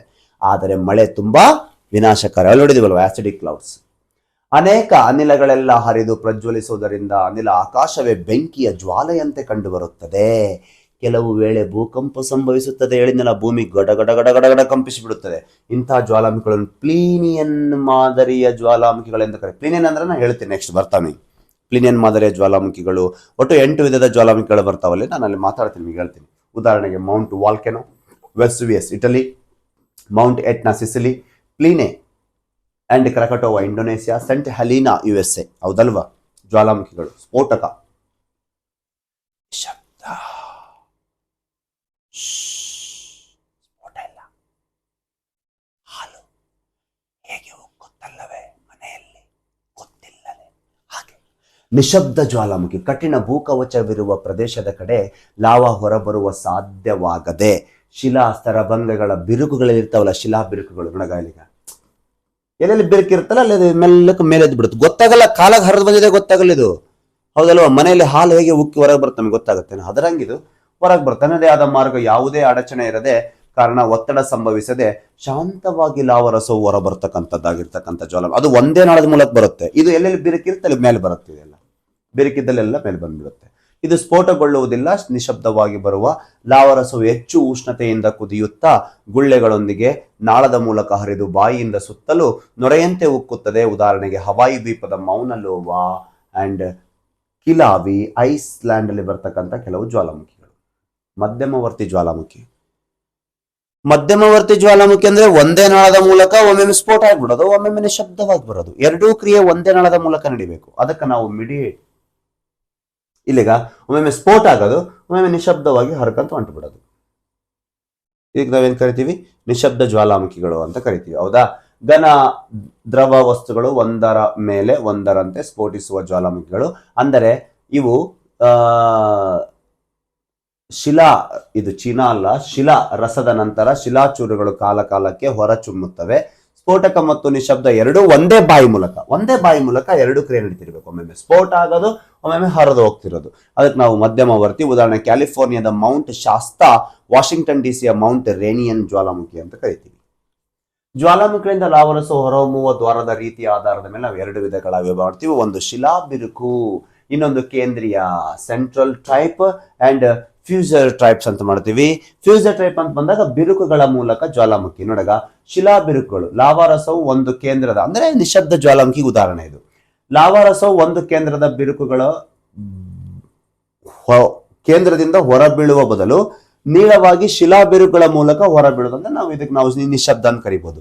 ಇಲ್ಲೊಳಗ ಇದು ಕೇಂದ್ರ ಮಾದರಿ ಅಂತ ಬಂದಾಗ ಒಂದೇ ನಾಳದ ಮೂಲಕ ಒಂದೇ ದ್ವಾರದ ಹೊಂದಿದ್ದು, ಇದರ ಮೂಲಕ ಲಾವಾ ಹೊರಬೀಳುವುದಕ್ಕೆ ನಾವು ಹೊರಬಿದ್ದ ವಸ್ತುಗಳಿಗೆ ನಾವು ಸುತ್ತಲೂ ಸಂಚಯಿಸಿ ಹೊಂದಿದ ಸರಿಸುಮಾರು ಶಂಕಾಕೃತಿ ಬೆಟ್ಟಗಳು ನಿರ್ಮಾಣಗೊಳ್ಳುತ್ತವೆ. ಇವಾಗ ನಾವು ಹಲವು ಭಾಗಗಳ ವಿಭಾಗ ಮಾಡ್ತೀವಿ. 8 ಭಾಗಗಳು ನೋಡಿಲಿ. ಮೊದಲನೇದಾಗಿ ಯಾವುದು? ಸ್ಟ್ರಾಂಬೋಲಿಯನ್ ಮಾದರಿ. ಎಲ್ಲಿ ಸ್ಟ್ರಾಂಬೋಲಿ ಅಂತ ಬಂದಾಗ ಇಟಲಿಯ ಸ್ಟ್ರಾಂಬೋಲಿಯನ್ ಮಾದರಿ ಈ ರೀತಿ ಇರುತ್ತೆ. ಜ್ವಾಲಾಮುಖಿ this the plate, earth plate. ಇಲ್ಲಿ ಜ್ವಾಲಾಮುಖಿ ಮೇಲೆ ಬೀಳ್ತಾ ಇದೆ ನೋಡಿ. ಇಲ್ಲೆಲ್ಲ ಕಿಟ್ಟ ಅಂದ್ರೆ ಈ ಶಿಲಾಚೂರುಗಳು ಹೊರ ಹಾರ್ತಿದ್ದಾವೆ. ಸ್ಫೋಟಗಳು ವಿಸ್ತರಿಸುವ ಅನಿಲಗಳ ಮಧ್ಯಮ ಸ್ಫೋಟಗಳನ್ನು ಒಳಗೊಂಡಿರುತ್ತವೆ. ಮಧ್ಯಮ ಸ್ಫೋಟ ಇದು ನೋಡಿ, ದೊಡ್ಡ ಸ್ಫೋಟ ಇದು. ನೆಕ್ಸ್ಟ್ ಮಾತಾಡ್ತೀನಿ. ಪ್ಲಿನಿಯನ್ ಅವಳೇನು ನೋಡಿದಿವಲ್ವಾ? ಇದು ಸಕ್ರಿಯ ಅಥವಾ ಬಹುತೇಕ ನಿರಂತರ ಸಣ್ಣ ಸ್ಫೋಟಗಳ ಪ್ರಕಾಶವನ್ನು ಲಾವಾದ ಹೆಪ್ಪುಗಟ್ಟುವಿಕೆಯನ್ನು ಹೊಂದಿರುತ್ತದೆ.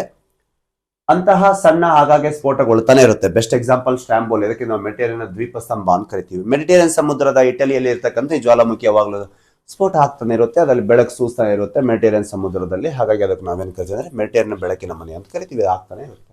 ಇಲ್ಲಿ ಬಾ, ದಿ ಪ್ಲೇನಿಯನ್ ಪ್ರಕಾರದ ತೀವ್ರ ಹಿಂಸಾತ್ಮಕ ರೀತಿಯ ಜ್ವಾಲಾಮುಖಿ. ಏನು ಸ್ವಲ್ಪ ಹೈಟ್ ಇದು 5-6 ಕಿಲೋಮೀಟರ್ ಹೈಟ್ ಹಾರಿಬಿಡುತ್ತೆ. ಅಲ್ಲಿಂದ ಎಷ್ಟೋ ವಿಸ್ತಾರವಾದ ಮೋಡಗಳ ರಚನೆಯಾಗಿ ಮಳೆ ಆಗಿ ಎಲ್ಲ ಮೋಸ್ಟ್ ಡೇಂಜರಸ್ ಇದು ಸ್ಫೋಟ ಜ್ವಾಲಾಮುಖಿ. ಇದು ನೋಡಿ, ರೋಮನ್ ವಿದ್ವಾಂಸ ಪ್ಲೀನಿ ಪಾಪ ಸತ್ತೋಗ್ಬಿಡ್ತಾರೆ.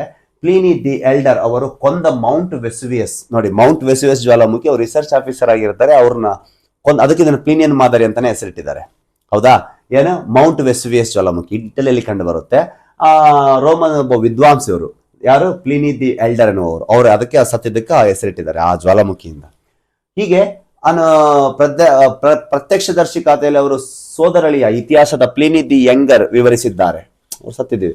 ಈ ರೀತಿಯ ಸ್ಫೋಟದಲ್ಲಿ ಅನಿಲ ಸಮೃದ್ಧ ಶಿಲಾಪಾಕದಿಂದ ಕುದಿಯುತ್ತಿರುತ್ತದೆ. ಅನಿಲಗಳು ಅಗಾಧವಾದ ಮತ್ತು ಬಹುತೇಕ ನಿರಂತರ ಸ್ಫೋಟಗಳನ್ನು ಉಂಟು ಮಾಡುತ್ತದೆ. ಅದು ಶಿಲಾಪಾಕ ನಾಳವನ್ನು ಹೊರತೆಗೆದು ಅದನ್ನು ಹರಿದು ಹಾಕುತ್ತದೆ. ಮೇಲಕ್ಕೆ ಹಾರುವ ಅನಿಲಗಳು ಮತ್ತು ಜ್ವಾಲಾಮುಖಿಯ ತುಣುಕುಗಳು ಲಂಬವಾಗಿ ಮೇಲಕ್ಕೆ ನಿರ್ಧರಿಸುವ ದೈತ್ಯ ರಾಕೆಟ್ ಸ್ಫೋಟವನ್ನು ಒಳಗೊಂಡಿರ್ತಕ್ಕಂಥದ್ದು. ಮೋಸ್ಟ್ ನೋಡಗ ಇಲ್ಲಿಂದ ಹಿಂಗೆ ಹೋಗ್ಬಿಡುತ್ತೆ. ಪ್ರೆಷರ್ ಎಷ್ಟಿರ್ಬೋದು ವಿಚಾರ ಮಾಡಿ ನೀವು.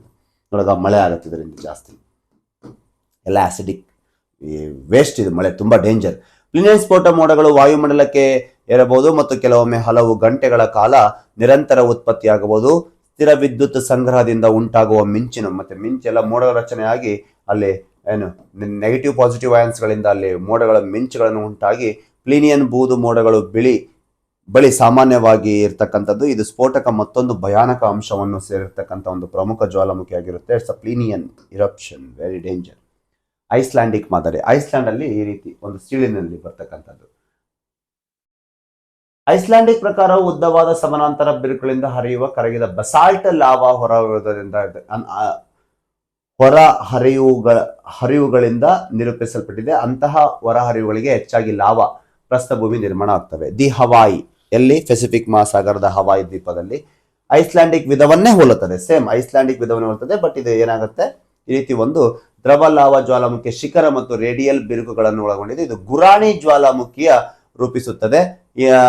ಇದು ಸಾಕಷ್ಟು ದೊಡ್ಡದಾಗಿರುತ್ತದೆ ಮತ್ತು ಸೌಮ್ಯವಾದ ಇಳಿಜಾರುಗಳನ್ನು ಒಳಗೊಂಡಿರುತ್ತದೆ. ಸೌಮ್ಯವಾದ ಇಳಿಜಾರು, ಇದು ಲೆವೆಲ್ ಇರುತ್ತೆ.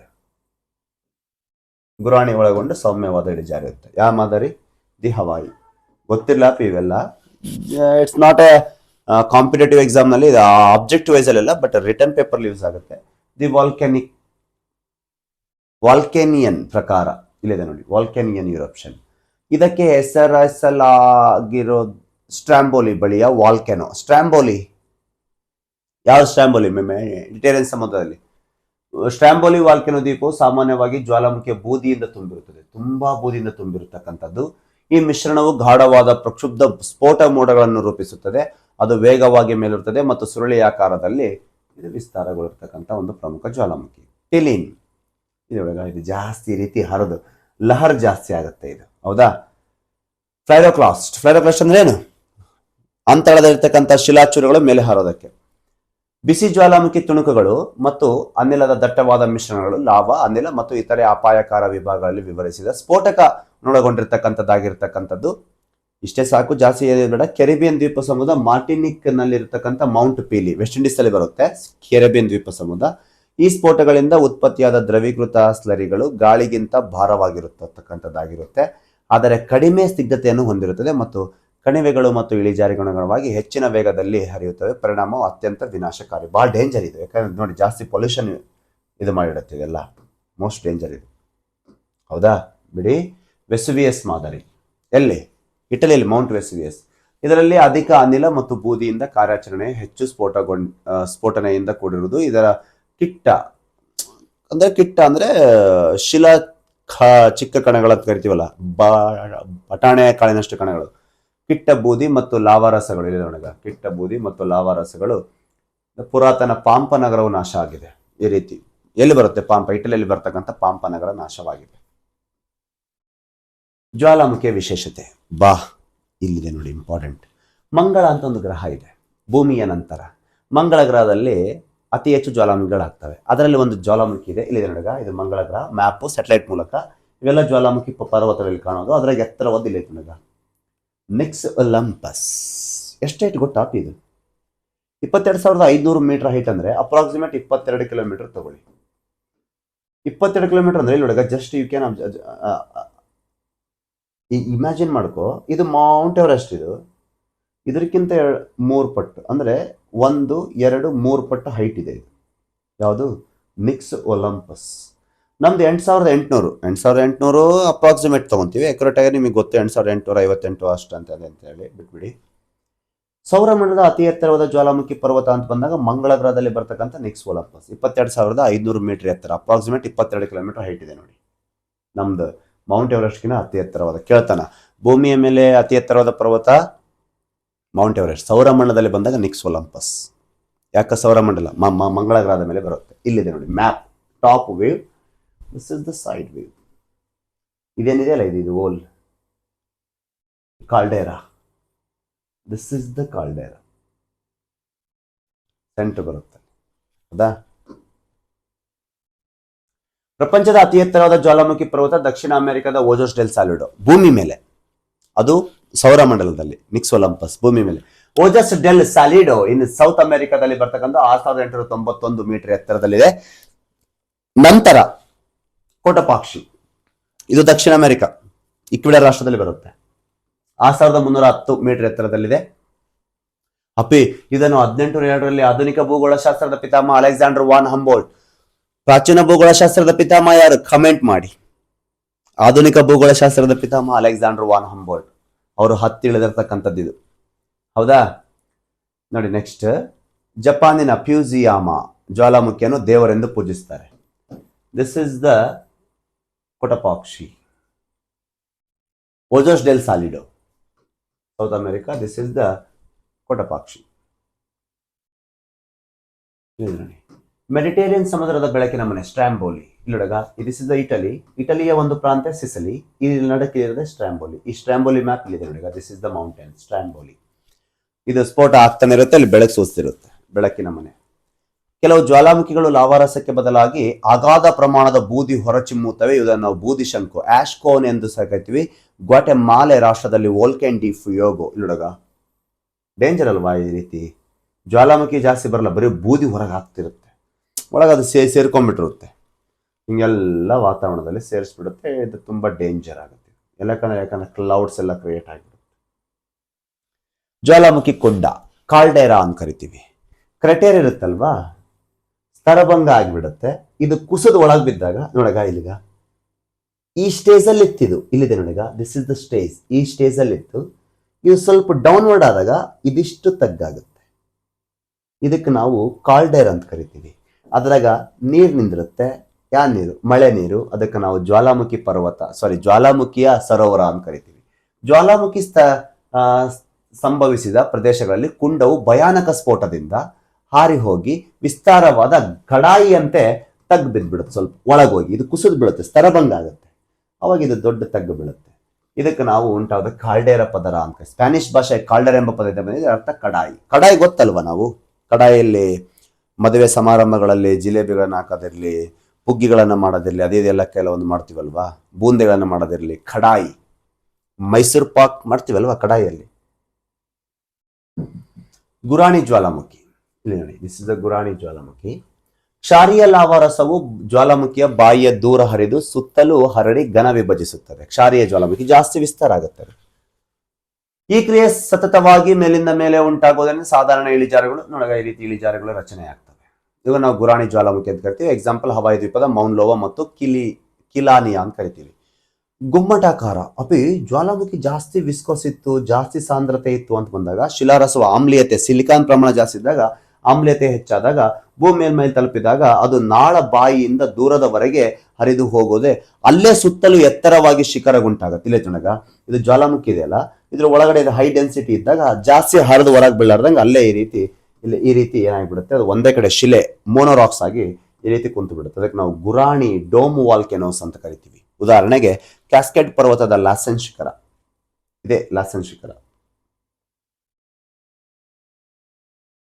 ಸ್ಟ್ರಾಟೋ ವಾಲ್ಕೆನೋ, ಇವು ಸಾಕಷ್ಟು ಎತ್ತರವಾಗಿದ್ದು ಕಡಿದಾದ ಇಳಿಜಾರಿನಿಂದ ಕೂಡಿರುತ್ತದೆ. ಶಂಕುವಿನ ತುದಿಯಲ್ಲಿ ಕಡೆಗೆ ಹೋದಂತೆ ಇಳಿಜಾರು ಕಡಿದಾಗಿರುತ್ತದೆ. ಇಂಥ ಜ್ವಾಲಾಮುಖಿಗಳು ಪೆಸಿಫಿಕ್ ಮಹಾಸಾಗರದಲ್ಲಿ ಅತಿ ಹೆಚ್ಚು ಪ್ರಮಾಣದಲ್ಲಿ ಕಂಡು ಬರ್ತವೆ. ಜಪಾನಿನ ಫ್ಯೂಜಿಯಾಮ ಮತ್ತು ಫಿಲಿಪೈನ್ಸಿನ ಮೌಂಟ್ ಮಾಯೋನ್ ಎನ್ನುವಂಥದ್ದು ನೋಡಗ ಈ ರೀತಿ ಸ್ಟ್ರಾಟೋ ವಾಲ್ಕೆನೋ. ಎತ್ತರ ಬಹಳ ಇಳಿಜಾರು ಇರುತ್ತೆ, ಹತ್ತಕ್ಕೆ ಆಗಲ್ಲ ಇದನ್ನ. ಇಂಥ ಶಿಖರ ಎಲ್ಲೆತ್ತೈತೆ ಇಲ್ಲಿಗ ಮೇಲೋದಂತೆ ಎತ್ತದಾಗಲ್ಲ, ಯಾಕಂದ್ರೆ ಇಳಿ ಕಡಿದಾದ ಇಳಿಜಾರ ಆಗಿಬಿಡುತ್ತೆ. ಅವಾಗ ನಾವು ಸ್ಟ್ರಾಟೋ ವಾಲ್ಕೆನೋಸ್ ಅಂತ ಕರಿತೀವಿ. Very important. ಸ್ಪೈನ್ಸ್ ಅಂತ ಕರಿತೀವಿ. ಜ್ವಾಲಾಮುಖಿ ನಾಳಶಲ್ಯ. ಲಾವರಸು ಅತ್ಯಂತ ಜಿಗುಟಾಗಿರುತ್ತೆ.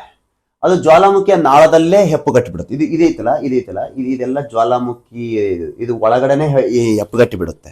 ಆಮೇಲೆ ಒಳಗಿಂದ ಪ್ರೆಷರ್ ಆಗುತ್ತೆ. ಏನು ಜ್ವಾಲಾಮುಖಿ ಹೊತ್ತಿದಾಗ ಇದು ಮೇಲ್ ಬರಕ್ ಪ್ರಯತ್ನ ಮಾಡುತ್ತೆ. ಯಾಕೆ ಇದು ಆಲ್ರೆಡಿ ಶಿಲೆ ಆಗಿಬಿಟ್ಟಿದೆ.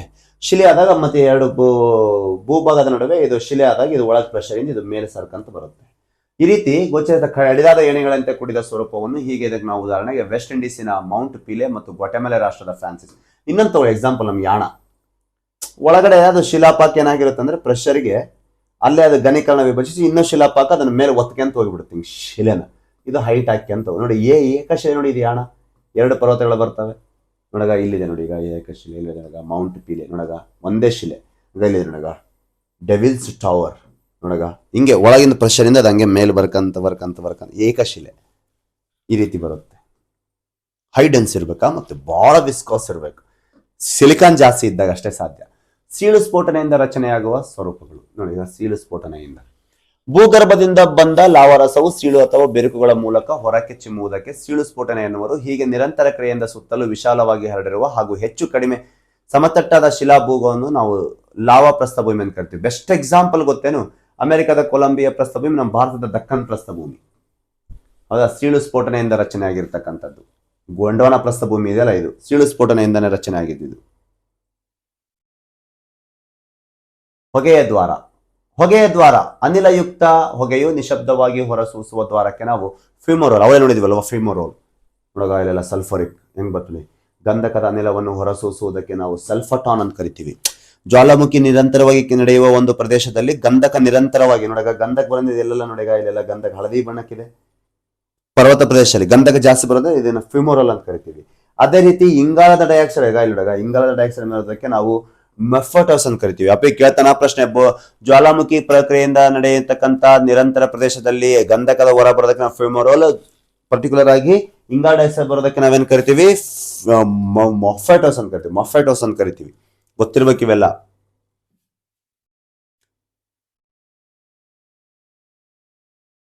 No important. ಮುಂದೆ ಬನ್ನಿ. ಸ್ಫೋಟನ ತಗ್ಗುಗಳು. ಸರಬಂಗಾಗಿ ಜ್ವಾಲಾಮುಖಿ ಕಾರ್ಯದಿಂದ ಅದರ ಬಾಯಿಯ ಸುತ್ತಲಿನ ಭಾಗವು ಛಿದ್ರಿಕೊಂಡು ಬೃಹತ್ ತಗ್ಗುಗಳು ಉಂಟಾಗ್ತವೆ. ಇವುಗಳು ಕ್ರಮೇಣ ಜ್ವಾಲಾಮುಖಿ ಕುಂಡ ಸರೋವರಗಳ ರಚನೆ ಆಗ್ತವೆ. ನಾವು ಮಾರ್ಸ್ ಎಂದು ಕರಿತೀವಿ. ನೋಡಗ ಹಿಂಗೆಲ್ಲ ಜ್ವಾಲಾಮುಖಿ ಆದ ಪ್ರದೇಶದಲ್ಲಿ ಈ ರೀತಿ ತಗ್ಗಾಗಿ ಇಲ್ಲೆಲ್ಲ ಲೇಕ್ ಫಾರ್ಮೇಶನ್ ಆಗಿಬಿಡುತ್ತೆ. ನೋಡಗ ಫಸ್ಟ್ ಸ್ಟೇಜ್ ಜ್ವಾಲಾಮುಖಿ, ಇದು ನಂತರ ನಿಂತ್ಕೊಂಡಿದ್ದು. ಸ್ಫೋಟ ಆದಾಗ ಅದು ಹಿಂಗ ಸ್ತರಭಂಗ ಆಗಿ ಇಲ್ಲಿ ಲೇಕ್ ಫಾರ್ಮ್ ಆಗಿಬಿಡುತ್ತೆ ಈ ರೀತಿ. ಗ್ಯೂಟ್ಸ್ ಗೊತ್ತಿವೆ. ಗ್ಯೂಟ್ಸ್ ಅಂತೇಳಿ ನಾವು ಹೇಳ್ತೀನಿ ಮತ್ತೆ. ಜಲಗೋಳದಲ್ಲಿ ಅತಿ ಹೆಚ್ಚು ಜ್ವಾಲಾಮುಖಿ ಆಗದೆ ಸಮುದ್ರ ಸಾಗರದ ಪ್ರದೇಶದಲ್ಲಿ. ನಿರಂತರ ಬೆಸ್ಟ್ ಎಕ್ಸಾಂಪಲ್ ಪೆಸಿಫಿಕ್ ಮಹಾಸಾಗರದ. ಪೆಸಿಫಿಕ್ ಮಹಾಸಾಗರದ ಒಳಗಡೆ ನಿರಂತರ ಜ್ವಾಲಾಮುಖಿ ಆಗಿ ಆಗಿ ಆಗಿ ವಿಸ್ಕೋಸ್ ಕಡಿಮೆ ಇತ್ತು ಅಂತಂದಾಗ ಅದು ಹಾಲಿನಂತೆ ದೂರ ವಿಸ್ತಾರ ಆದಾಗ ಅದು ಗ್ಯೂಟ್ಸ್ ಫಾರ್ಮ್ ಆಗುತ್ತೆ. ಗ್ಯೂಟ್ಸ್ ಫಾರ್ಮ್ ಆಗುತ್ತೆ. ಇಲ್ಲಿದೆ ನೋಡಿ ಗ್ಯೂಟ್ಸ್. ಸಮುದ್ರ ಸಾಗರದ ಒಳಭಾಗದಲ್ಲಿ ರಚನೆಯಾಗುವ ನಿರಂತರ ಜ್ವಾಲಾಮುಖಿ ಕ್ರಿಯೆಯಿಂದ ವಿಸ್ತಾರಗೊಳ್ಳತಕ್ಕಂಥ ಒಂದು ಶಿಲಾ ಪಾಕಕ್ಕೆ ನಾವು ಅದಕ್ಕೆ ಏನ್ ಕರಿತೀವಿ ಗ್ಯೂಟ್ಸ್ ಅಂತ ಕರಿತೀವಿ. ವಿಸ್ಕೋಸ್ ಹೈಟ್ ಅಂತ ತಿಳ್ಕೊರಿ. ಅದು ಹೈಟ್ ಹಾಕ್ಯಂತ ಏನಾಗ್ತಂದ್ರೆ ಮೆರೈನ್ ಎರೋಸಿಸ್ ಅಂದ್ರೆ ಸಮುದ್ರದ ಲೆವೆಲ್ಗೆ ಬಂದಾಗ, ಅದಕ್ಕಿಂತ ಮೇಲೆ ಬಂದಾಗ ನಾವೇನಂತಂದ್ರೆ ವಾಲ್ಕ್ಯಾನಿಕ್ ಐಲ್ಯಾಂಡ್. ಯಾಕಂದ್ರೆ ಸಮುದ್ರದ ಮೇಲೆ ಬಂದಾಗ volcanic island best example Andaman ನಿಕೋಬಾರ್ದ ಬ್ಯಾರನ್ ಮತ್ತು ನಾರ್ಕೊಂಡಮ್. ಅದು ಸಮುದ್ರದ ಲೆವೆಲ್ ಮೇಲೆ ಬಂದ್ಬಿಟ್ಟಿದಾವೆ. ಅವಾಗ ನಾವು ವಾಲ್ಕ್ಯಾನಿಕ್ ಐಲ್ಯಾಂಡ್ಸ್ ಅಂತ ಕರಿತೀವಿ. ಯಾಕಂದ್ರೆ ಮೇಲೆ ಬಂದ್ಬಿಡುತ್ತಲ್ಲ, ಅದು ಏನಾಗುತ್ತೆ ಒಂದು ಐಸ್ಲ್ಯಾಂಡ್ ಆಗುತ್ತೆ. ಹೌದಾ? ಒಳಗಡೆ ಅಲ್ಲಿಗೆ ಸ್ಟಾಪ್ ಆಯಿತು ಜ್ವಾಲಾಮುಖಿ ಅಂದ್ರೆ ಸಿ ಮೌಂಟೇನ್ಸ್ ಅಂತ ಕರಿತೀವಿ. ಇಲ್ಲಿದೆ ನೋಡಗ, this is the guyots, volcanic islands. ಯಾಕಂದ್ರೆ ಮೇಲ್ ಬಂದಿದೆ. ಒಳಗಡೆ ಐತಂದ್ರೆ ಸಿ ಮೌಂಟೇನ್ಸ್ ಅಂತ ಕರಿತೀವಿ ನಾವು. ಹೌದಾ?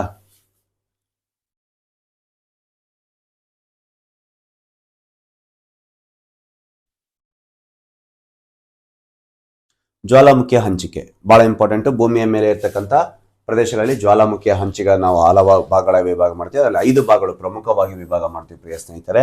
ಜ್ವಾಲಾಮುಖಿ ಹಂಚಿಕೆ ವಿಶೇಷವಾಗಿ ಶಿಲಾ ಮಡಿಕೆ ಮತ್ತು ಸ್ತರಭಂಗಗಳ ನಿರ್ದಿಷ್ಟ ವಲಯ ಹಾಗೂ ಹೆಚ್ಚಿನ ಸಮುದ್ರ ತೀರದ ಸಾಗರೋತ್ತರ ದ್ವೀಪಗಳ ವಲಯದಲ್ಲಿ ಕಂಡುಬರುತ್ತವೆ. ಪೆಸಿಫಿಕ್ ಬೆಂಕಿಯ ಉಂಗುರ ಬಾ ಇಲ್ಲಿ ನೋಡೋಣ.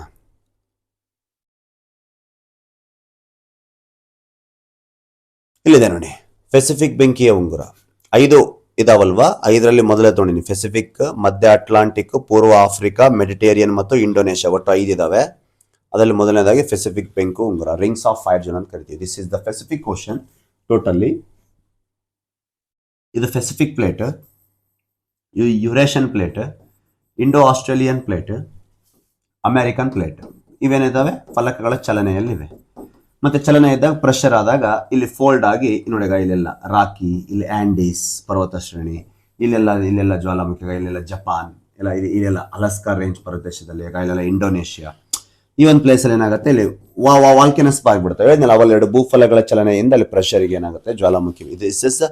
ಇಲ್ಲೆಲ್ಲ ಜ್ವಾಲಾಮುಖಿ ಆಗುತ್ತೆ. ಇದು ರಿಂಗ್, ಇದು ಏನಿದು ಪೆಸಿಫಿಕ್ ರಿಂಗ್. ಹಾಗಾಗಿ rings of fire zone. Pacific ಸಾಗರವನ್ನು ನಾವು ರಿಂಗ್ಸ್ ಆಫ್ ಫೈರ್ ಜೋನ್ ಕರಿತೀವಿ. ಇಲ್ಲಿದೆ ಅಲ್ಲಗ ಅಸ್ಥೆನೋಸ್ಪಿಯರ್. ಏನಿದು? ಯಾವ ವಲಯ ಇದ್ದಿದ್ದು? ಮಾಧ್ಯಮ ವಲಯದ ಮೇಲ್ಭಾಗ. ಕೆಳಗಿಂದು ಮಿಸೋಸ್ಪಿಯರ್. ಅಸ್ಥೆನೋಸ್ಪಿಯರ್, ಮಿಸೋಸ್ಪಿಯರ್. ಇಲ್ಲಿರ್ತಕ್ಕಂಥ ಮ್ಯಾಗ್ಮಾ. ಇಲ್ಲಿ ನೋಡಗ ಇದು ಪ್ಲೇಟ್, ಕ್ರಸ್ಟ್, ಕಾಂಟಿನೆಂಟಲ್. ಇದು ಓಷಿಯನ್ ಕ್ರಸ್ಟ್, ಕಾಂಟಿನೆಂಟಲ್ ಕ್ರಸ್ಟ್. ಇದು ಡೌನ್ವರ್ಡ್ ಆದಾಗ ಇಲ್ಲಿರ್ತಕ್ಕಂಥ ಮೆಲ್ಟಿಂಗ್ ಮ್ಯಾಗ್ಮಾ ಮೇಲ್ ಬಂದು ಇಲ್ಲಿ ಮೌಂಟೇನ್ಸ್ ಆಗಿದೆ ಅಲ್ವಾ. This is the total over all rocky Andes. ಈ ಕಡೆ ಎಲ್ಲ ಇದೆ. ಹೌದಾ? ನೀರಿನಲ್ಲಿ ಮತ್ತು ಆ ಕಡೆ ಭೂಭಾಗದ ಮೇಲೆ ಫೋಲ್ಡ್ ಆಗುತ್ತೆ. ಫೋಲ್ಡಿಂಗ್ ಮೌಂಟೇನ್ಸ್ ಅಂತಾನೆ ಕರಿತೀವಿ ನಾವು. ಮಧ್ಯ ಅಟ್ಲಾಂಟಿಕ್ ರೇಖೆ, ಮಿಡ್ ಓಷಿಯನ್ ರಿಡ್ಜ್ ಅಂತ ಕರಿತೀವಿ. ನೋಡಗ ಈ ಕಡೆ ಉತ್ತರ ಅಮೆರಿಕಾ, ದಕ್ಷಿಣ ಅಮೆರಿಕಾ, ಆಫ್ರಿಕಾ, ಯುರೋಪ್. ಇದೇನಾಗ್ತಾ ಇದೆ? Divergent. 2 plates are divergent movement. ಅಲ್ಲಿನ ಏನಾಗುತ್ತೆ, ಈ ರೀತಿ ಮ್ಯಾಗ್ಮಾ ಮೇಲೆ ಬರುತ್ತೆ. ನೋಡಗ 1 ಪ್ಲೇಟ್ ಡೈವರ್ಜೆಂಟ್ ಆಗ್ತಾ ಇದೆ, ಈ ಕಡೆ 1 ಪ್ಲೇಟ್ ಡೈವರ್ಜೆಂಟ್. ಒಳಗಿರ್ತಕ್ಕಂಥ ಮ್ಯಾಂಟಲ್ ಮೇಲೆ ಬರುತ್ತೆ. Lava flowing. This is the Atlantic Ocean. This side view, this is the top view. This is the Atlantic Ocean, mid ocean ridge. Second ಇದು. Third Africa. ನೋಡಗ ನಿಮಗೆ ಗೊತ್ತಿರಲಿ, ಮುಂದೆ ಬಹು ವರ್ಷಗಳಾದ ನಂತರ ಲಕ್ಷಾಂತರ ಇದು ಆಫ್ರಿಕಾ, ಇದು ಈ ಕಾಂಟಿನೆಂಟ್, ಇದು ಈ ಪ್ಲೇಟ್ ಸಪ್ರೇಟ್ ಆಗುತ್ತೆ. ಆಲ್ರೆಡಿ ಇಂಡಿಯಾ ಇಲ್ಲಿ ಬಂದ್ಬಿಟ್ಟಿದೆ. ಮಡಗಾಸ್ಕರ್ ಇದು ಸಪ್ರೇಟ್ ಆಗುತ್ತೆ. ಇಲ್ಲಿ ಒಂದು ಹೊಸ ಸಾಗರನೇ ರಚನೆ ಆಗುತ್ತೆ. 2 ಪ್ಲೇಟ್ಸ್ ಇಲ್ಲಿ ಡೈವರ್ಜೆಂಟ್ ಆಗ್ತಾ ಇದೆ. ನೋಡಾಗ ರಿಫ್ಟ್ ವ್ಯಾಲಿ ಅಂದ್ರೆ 2 ಭೂಫಲಗಳು ಚೆನ್ನಾಗಿ ಇದು ರಿಫ್ಟ್ ಆಗುತ್ತೆ, ಸ್ತರಭಂಗ ಆಗುತ್ತೆ. ಇದು ತಗ್ಗಾಗತ್ತಲ್ಲ, ಆ ತಗ್ಗಾಗಿದೆ. ಇಲ್ಲಿ ಲೇಕ್ಸ್ ಫಾರ್ಮ್ ಆಗಿದ್ದಾವೆ. ಪ್ರಪಂಚದ ಅತಿ ಉದ್ದವಾದ ಸರೋವರ Lake Tanganyika, Lake Malawi, Lake Turkana, Lake Victoria. ಇದು ಪ್ಲೇಟಿಂಗ್ ಆಫ್ರಿಕನ್ ಪ್ಲೇಟ್ ಡೈವರ್ಜೆಂಟ್ ಆಯ್ತು. ಇದು ಅಷ್ಟು ಸಪ್ರೇಟ್ ಆಗುತ್ತೆ. ಇದು ಸಪ್ರೇಟ್ ಆಗಿಬಿಡುತ್ತೆ. ಇದು ಸಪ್ರೇಟ್ ಆಗುತ್ತೆ. ಇಲ್ಲಿ ಅದನ್ನು ತೋರಿಸಿ ನೋಡಿ, ಸಪ್ರೇಟ್ ಆಗಿದ್ದು. ಅವಾಗ ಅಲ್ಲಿ ಜ್ವಾಲಾಮುಖಿ ಆಗಿದೆ. ಇಲ್ಲಿ ಈ ಕಡೆ ಎಲ್ಲ ಬಾಜು ಆಗಿದೆ ನೋಡಿ, ಅಲ್ಲಿ ಜ್ವಾಲಾಮುಖಿ. ಬೆಸ್ಟ್ ಎಕ್ಸಾಂಪಲ್ ಕಿಲಿಮಾಂಜಾರೋ ಕೊಟ್ಟಿದ್ದಾನೆ. ಎಲ್ಲಿ? ಇಲ್ಲಿ ನೋಡಿ, ಕಿಲಿಮಾಂಜಾರೋ. ನನಗೆ ಇಲ್ಲಿ ಲೆಂಗಿಯನ್ನು ಕೊಟ್ಟಿದ್ದಾನೆ. ಕಿಲಿಮಾಂಜಾರೋ ಇಲ್ಲಿ ಬರುತ್ತೆ ನೋಡಿ. ತಾಂಜೇನಿಯಾ ಇದು ಡೈವರ್ಜೆಂಟ್ ಆಯ್ತಲ್ಲ, ಇಲ್ಲಿ ಮತ್ತೆ ಜ್ವಾಲಾಮುಖಿ ಆಗಿಬಿಡುತ್ತೆ. ಕಿಲಿಮಾಂಜಾರೋ. ಮೌಂಟ್ ಕಿನಿಯಾ, ಎಲ್ಲಿ? ಕಿನಿಯಾ ರಾಷ್ಟ್ರದಲ್ಲಿ. ಹೌದಲ್ವಾ? ಈ ರೀತಿ ಸ್ತರಭಂಗ ಆಗಿ ಪ್ರೆಷರ್ ಬೀಳುತ್ತೆ. ಇದು ಒತ್ತತ್ತೆ ಒಳಗೋಗಿ, ಅವಾಗ ಇದು ಮ್ಯಾಗ್ಮಾ ಮೇಲೆ ಬರುತ್ತೆ. ಈ ಕಡೆ ಹೌದಲ್ವಾ? ಮತ್ತೆ ಈ ಕಡೆ ಇದು ಒಳಗೆ ಹಿಂಗೆ ಒತ್ತಿದಾಗ ಈ ಕಡೆ ಮೇಲೆ ಬಂದ ಜ್ವಾಲಾಮುಖಿ ಆಗುತ್ತೆ. ಇಲ್ಲಿದೆ ನೋಡಾಗ, ಈ ಕಡೆ ಇದು ಒಳಗೆ ಒತ್ತುತ್ತಿದೆ ಪ್ರೆಷರ್ಗೆ, ಒಳಗಿಂದ ಲಾವ ಮೇಲೆ ಬರುತ್ತೆ. ಅದೇ ಇಲ್ಲಿ ಸೈಡ್ ವ್ಯೂ ಕೊಟ್ಟಿದ್ದಾನೆ.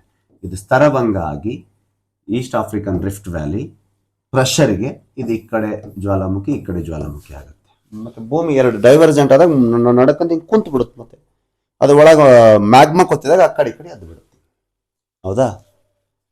ಅದಕ್ಕೆ ಈಸ್ಟ್ ಆಫ್ರಿಕನ್ ರಿಫ್ಟ್ ವ್ಯಾಲಿ ಅಂತ ಕರಿತೀವಿ. ಮಹಾಸಿಳು ಕಣಿವೆ ಇದು ಆಫ್ರಿಕಾದ್ದು. Next, Mediterranean Alpines. ಇಟಲಿ ಮತ್ತು ಕಾಕಸಸ್ ಪರ್ವತದ ಪ್ರದೇಶದಲ್ಲಿ ಒಳಗೊಂಡಿರ್ತಕ್ಕಂಥ ಮೆಡಿಟೇರಿಯನ್ ಸಮುದ್ರದಲ್ಲಿ ಯುರೋಪಿಯನ್ ಮತ್ತು ಏಷ್ಯಾದ ಪ್ರಮುಖ ವ್ಯಾಪ್ತಿಯಲ್ಲಿರ್ತಕ್ಕಂಥ ಜ್ವಾಲಾಮುಖಿ ಇಲ್ಲಿದೆ ನೋಡಿ. ಈಗ ದಿಸ್ ಇಸ್ ಇಲ್ಲಿ ಇದು ಪ್ಲೇಟ್ ಹಿಂಗ್ ಹೋಗ್ತಾ ಇದೆ, ಇದು ಪ್ಲೇಟ್ ಹಿಂಗ್ ಬರ್ತಾ ಇದೆ. ಇದು ಮುಂದೊಂದಿನ ಇರಲ್ಲ, ಇದು ಪ್ಲೇಟ್. ಇದು ಪ್ರೆಷರ್ಗೆ ಇಲ್ಲಿ ಜ್ವಾಲಾಮುಖಿಗಳು ಆಗ್ತಾ ಇದೆ. Mount Etna, Mount ವೆಸುವಿಯಸ್, Mount Stromboli, Terra ಇಲ್ಲಿದೆ ನೋಡಿ. ಮ್ಯಾಪ್ ಅಲ್ಲಿ ಕೊಟ್ಟಿದ್ದೀನಿ. ಹೌದಾ? ಮೆಡಿಟೇರಿಯನ್ ಸಮುದ್ರದಲ್ಲಿ ಜ್ವಾಲಾಮುಖಿ ಜಾಸ್ತಿ ಆಗ್ತಾವೆ, ಭೂಕಂಪನ ಆಗುತ್ತೆ. ಇಷ್ಟತ್ ನೋಡಿದ್ದು ಫಸ್ಟ್.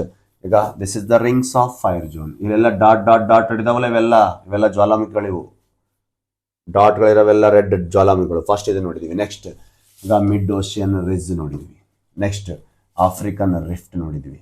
ಇಲ್ಲಿ ನೆಕ್ಸ್ಟ್ ನೋಡೋದಾದ್ರೆ ಇಂಡೋನೇಷಿಯನ್ ಈ ಪ್ಲೇಸಲ್ಲಿ ಬರುತ್ತೆ. This is Indonesia. ನೋಡಿದ್ವಿ ಇಂಡೋನೇಷಿಯಾ. ಇಲ್ಲಿದೆ ನೋಡಿ ಇಂಡೋನೇಷಿಯನ್ ಮತ್ತು ಫಿಲಿಪೈನ್ಸ್ ದ್ವೀಪ ಸಮೂಹದ ಜ್ವಾಲಾಮುಖಿಗಳ ಸರಪಳಿಯಲ್ಲಿ ಬಂದಾಗ ಇಲ್ಲಿ ಬರುತ್ತೆ ನೋಡಿ. This is Indonesia, Philippines. ಹೌದಾ? ದಿಸ್ ಇಸ್ ಇಂಡೋನೇಷಿಯಾ ಫಿಲಿಪೈನ್ಸ್ ಸರಪಳಿ ಇದೆಲ್ಲ ನೋಡಿ. Rings of fire zone, mid ocean ridge, African rift valley, Mediterranean. This is the Mediterranean place. This is the Mediterranean.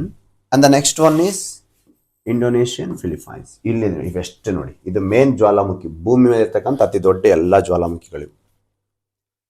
ಭಾರತದ ಜ್ವಾಲಾಮುಖಿ ಅಂತ ಬಂದಾಗ ಇಲ್ಲಿ ಬರುತ್ತೆ ಬ್ಯಾರನ್ ಮತ್ತು ನಾರ್ಕೊಂಡಮ್. ಇಲ್ಲಿ ನೋಡಿ. ಇಂಡೋನೇಷ್ಯಾದ ಪೂರ್ವದಲ್ಲಿ ನಾರ್ತ್ ಅಂಡಮಾನ್ದಲ್ಲಿ ನಾರ್ಕೊಂಡಮ್, ಸೌತ್ ಅಂಡಮಾನ್ ಮಿಡಲ್ ಅಂಡಮಾನ್ದಲ್ಲಿ ಬ್ಯಾರನ್ ಬರುತ್ತೆ. ಇದು ಬರೋದಲ್ಲಿ ಇಂಡೋನೇಷ್ಯಾದಲ್ಲಿ ಬರುತ್ತೆ ನೋಡಿ. ಬೇಕಾದ್ರೆ ನೋಡಿ, ಇಲ್ಲಿ ಬರುತ್ತೆ, ಇಂಡೋನೇಷ್ಯಾದಲ್ಲಿ ಬರುತ್ತೆ. ಇಲ್ಲಿ ನೋಡ್ಕೊಂಡ್ಬಿಡಿ, ಗೊತ್ತಾಗುತ್ತೆ. ಇಲ್ಲಿ ಬರುತ್ತೆ. ದಿಸ್ ಇಂಡೋನೇಷ್ಯಾ ಈ ಪ್ಲೇಸ್ ಅಲ್ಲಿ ಬರುತ್ತೆ. ಹೌದಾ? ಇಲ್ಲಿದೆ ನೋಡಿ, ಈ ಪ್ಲೇಸ್ ಅಲ್ಲಿ ಬರುತ್ತೆ. ಹೌದಾ? ದಿಸ್ ಇಸ್ ಭಾರತದ ಜ್ವಾಲಾಮುಖಿಗಳಲ್ಲಿ ಅತಿ ವಿರಳ. ಇಂಡೋನೇಷ್ಯಾದಿಂದ ಮುಂದುವರೆದಿರ್ತಕ್ಕಂಥ ಜ್ವಾಲಾಮುಖಿ ವಲಯ ಬಂಗಾಳ ಕೊಲ್ಲಿಯವರೆಗೆ ಭಾರತದ ಸೇರಿದ 2 ಜ್ವಾಲಾಮುಖಿಗಳ ದ್ವೀಪಗಳನ್ನು ಒಳಗೊಂಡಿದೆ. ಅವುಗಳಲ್ಲಿ ಪ್ರಮುಖವಾಗಿ ಪೋರ್ಟ್ ಬ್ಲೇರ್ನಿಂದ 130 ಕಿಲೋಮೀಟರ್ ಈಶಾನ್ಯದಕ್ಕೆ ಬ್ಯಾರನ್ ಮತ್ತು ನಿರ್ಜನ ನಾರ್ಕೊಂಡಮ್ ದ್ವೀಪ. ಬ್ಯಾರನ್ ದ್ವೀಪವು ಕ್ರಿಸ್ತಶಕ 1795 ಮತ್ತು 1800ರಲ್ಲಿ ಕಾರ್ಯಾಚರಣೆಯನ್ನು ನಡೆಸಿತ್ತು, ಸೂಕ್ತವಾಗಿದೆ. ನಂತರ 1990ರಲ್ಲಿ ಹಾಗೂ ಇತ್ತೀಚೆಗೆ 1990ರಲ್ಲಿ ಜಾಗೃತಗೊಂಡಿರ್ತಕ್ಕಂಥ ಜ್ವಾಲಾಮುಖಿಯಾಗಿದೆ. ಇವುಗಳು ಸರಿಸುಮಾರು 65 ದಶಲಕ್ಷ ವರ್ಷಗಳ ಹಿಂದೆ ನೀಳವಾದ ಬಿರುಕುಗಳಿಂದ ನಿಶಬ್ದವಾಗಿ ಹೊರಹೊಮ್ಮಿದ ಲಾವಾರಸವು ದಕ್ಕನ್ ಪ್ರಸ್ಥಭೂಮಿಯ ವಿಸ್ತಾರವಾದ ಭಾಗದಲ್ಲಿ ಆವರಿಸಿದೆ. ಇದನ್ನು ನಾವು ದಕ್ಕನ್ ಟ್ರ್ಯಾಪ್ ಅಂತ ಕರಿತೀವಿ ನಾವು. ಹೌದಾ? ಇಲ್ಲಿ ಕಂಡು ಬರ್ತದೆ ನೋಡಿ, ಅಂಡಮಾನ್ ನಿಕೋಬಾರದಲ್ಲಿ. ಜ್ವಾಲಾಮುಖಿಗಳ ಆಗುವ ಪರಿಣಾಮಗಳು. ಹಲವು ಪರಿಣಾಮಗಳಾಗ್ತವೆ ಜ್ವಾಲಾಮುಖಿಯಿಂದ. ಜ್ವಾಲಾಮುಖಿ ಕಾರಣದಿಂದ ಪ್ರಕೃತಿಯಲ್ಲಿ ಹೆಚ್ಚು ಹಾನಿಕಾರಕವಾಗುತ್ತದೆ. ಜೀವನ ಸಂಕುಲನ ತೊಂದರೆ, ಆದರೂ ಕೆಲವು ಉಪಯುಕ್ತ ಸಹಗಳಿದ್ದಾವೆ. ನೋಡೋಣ ಫಸ್ಟ್ ಡೇಂಜರ್ ಏನಂತೇಳಿ. ಜ್ವಾಲಾಮುಖಿ ಹೊರಹೊಮ್ಮುವ ಲಾವರಸು ಅಪಾರ ಪ್ರಮಾಣದ ಜೀವಹಾನಿ ಮತ್ತು ಆಸ್ತಿ ಪಾಸ್ತಿಯನ್ನು ನಾಶ ಮಾಡುತ್ತದೆ. ಹೌದು, ಜ್ವಾಲಾಮುಖಿಯಾದ ಪ್ರದೇಶದಲ್ಲಿ ಉದಾಹರಣೆಗೆ ಪುರಾತನ ಪಾಂಪೆ ನಗರ ಹಾಳಾಗಿದೆ ಇಟಲಿಯಲ್ಲಿ. ಮತ್ತು ಹಿರ್ಕೋಲಿಯನ್ಸ್ ನಗರಗಳು ವೆಸುವಿಯಸ್ ರಚನೆಯಿಂದ ಸಂಪೂರ್ಣ ಮುಚ್ಚಿ ಹೋದಿರ್ತಕ್ಕಂಥದ್ದು.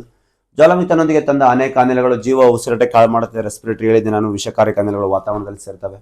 ಜ್ವಾಲಾಮುಖಿ ಕಾರಣಚರಣೆಯಿಂದ ಆಮ್ಲೀಯ ಮೋಡಗಳು ರಚನೆಯಾಗಿ ವಿಷಕಾರಿ ಅನಿಲಗಳು ವಾತಾವರಣದಲ್ಲಿ ಸೇರ್ಪಡೆ, ಧಾರಾಕಾರಣ ಮಳೆಯಾಗುತ್ತೆ, ಸಸ್ಯ ಸಂಪತ್ತು ನಾಶವಾಗುತ್ತೆ, ಮಣ್ಣು ಫಲವತ್ತತೆ ಕಳೆದುಕೊಳ್ಳುತ್ತೆ. ಯಾಕಂದ್ರೆ ಎಲ್ಲ ಆಮ್ಲೀಯ ಮೋಡಗಳು ರಚನೆಯಾಗಿ ಆಸಿಡ್ ಕ್ಲೌಡ್ಸ್ ಆಗಿ ಅಲ್ಲೆಲ್ಲ ಮೋಡಗಳಾಗಿ ಆಸಿಡ್ ರೈನ್ಫಾಲ್ ಆಗುತ್ತೆ. It's a danger.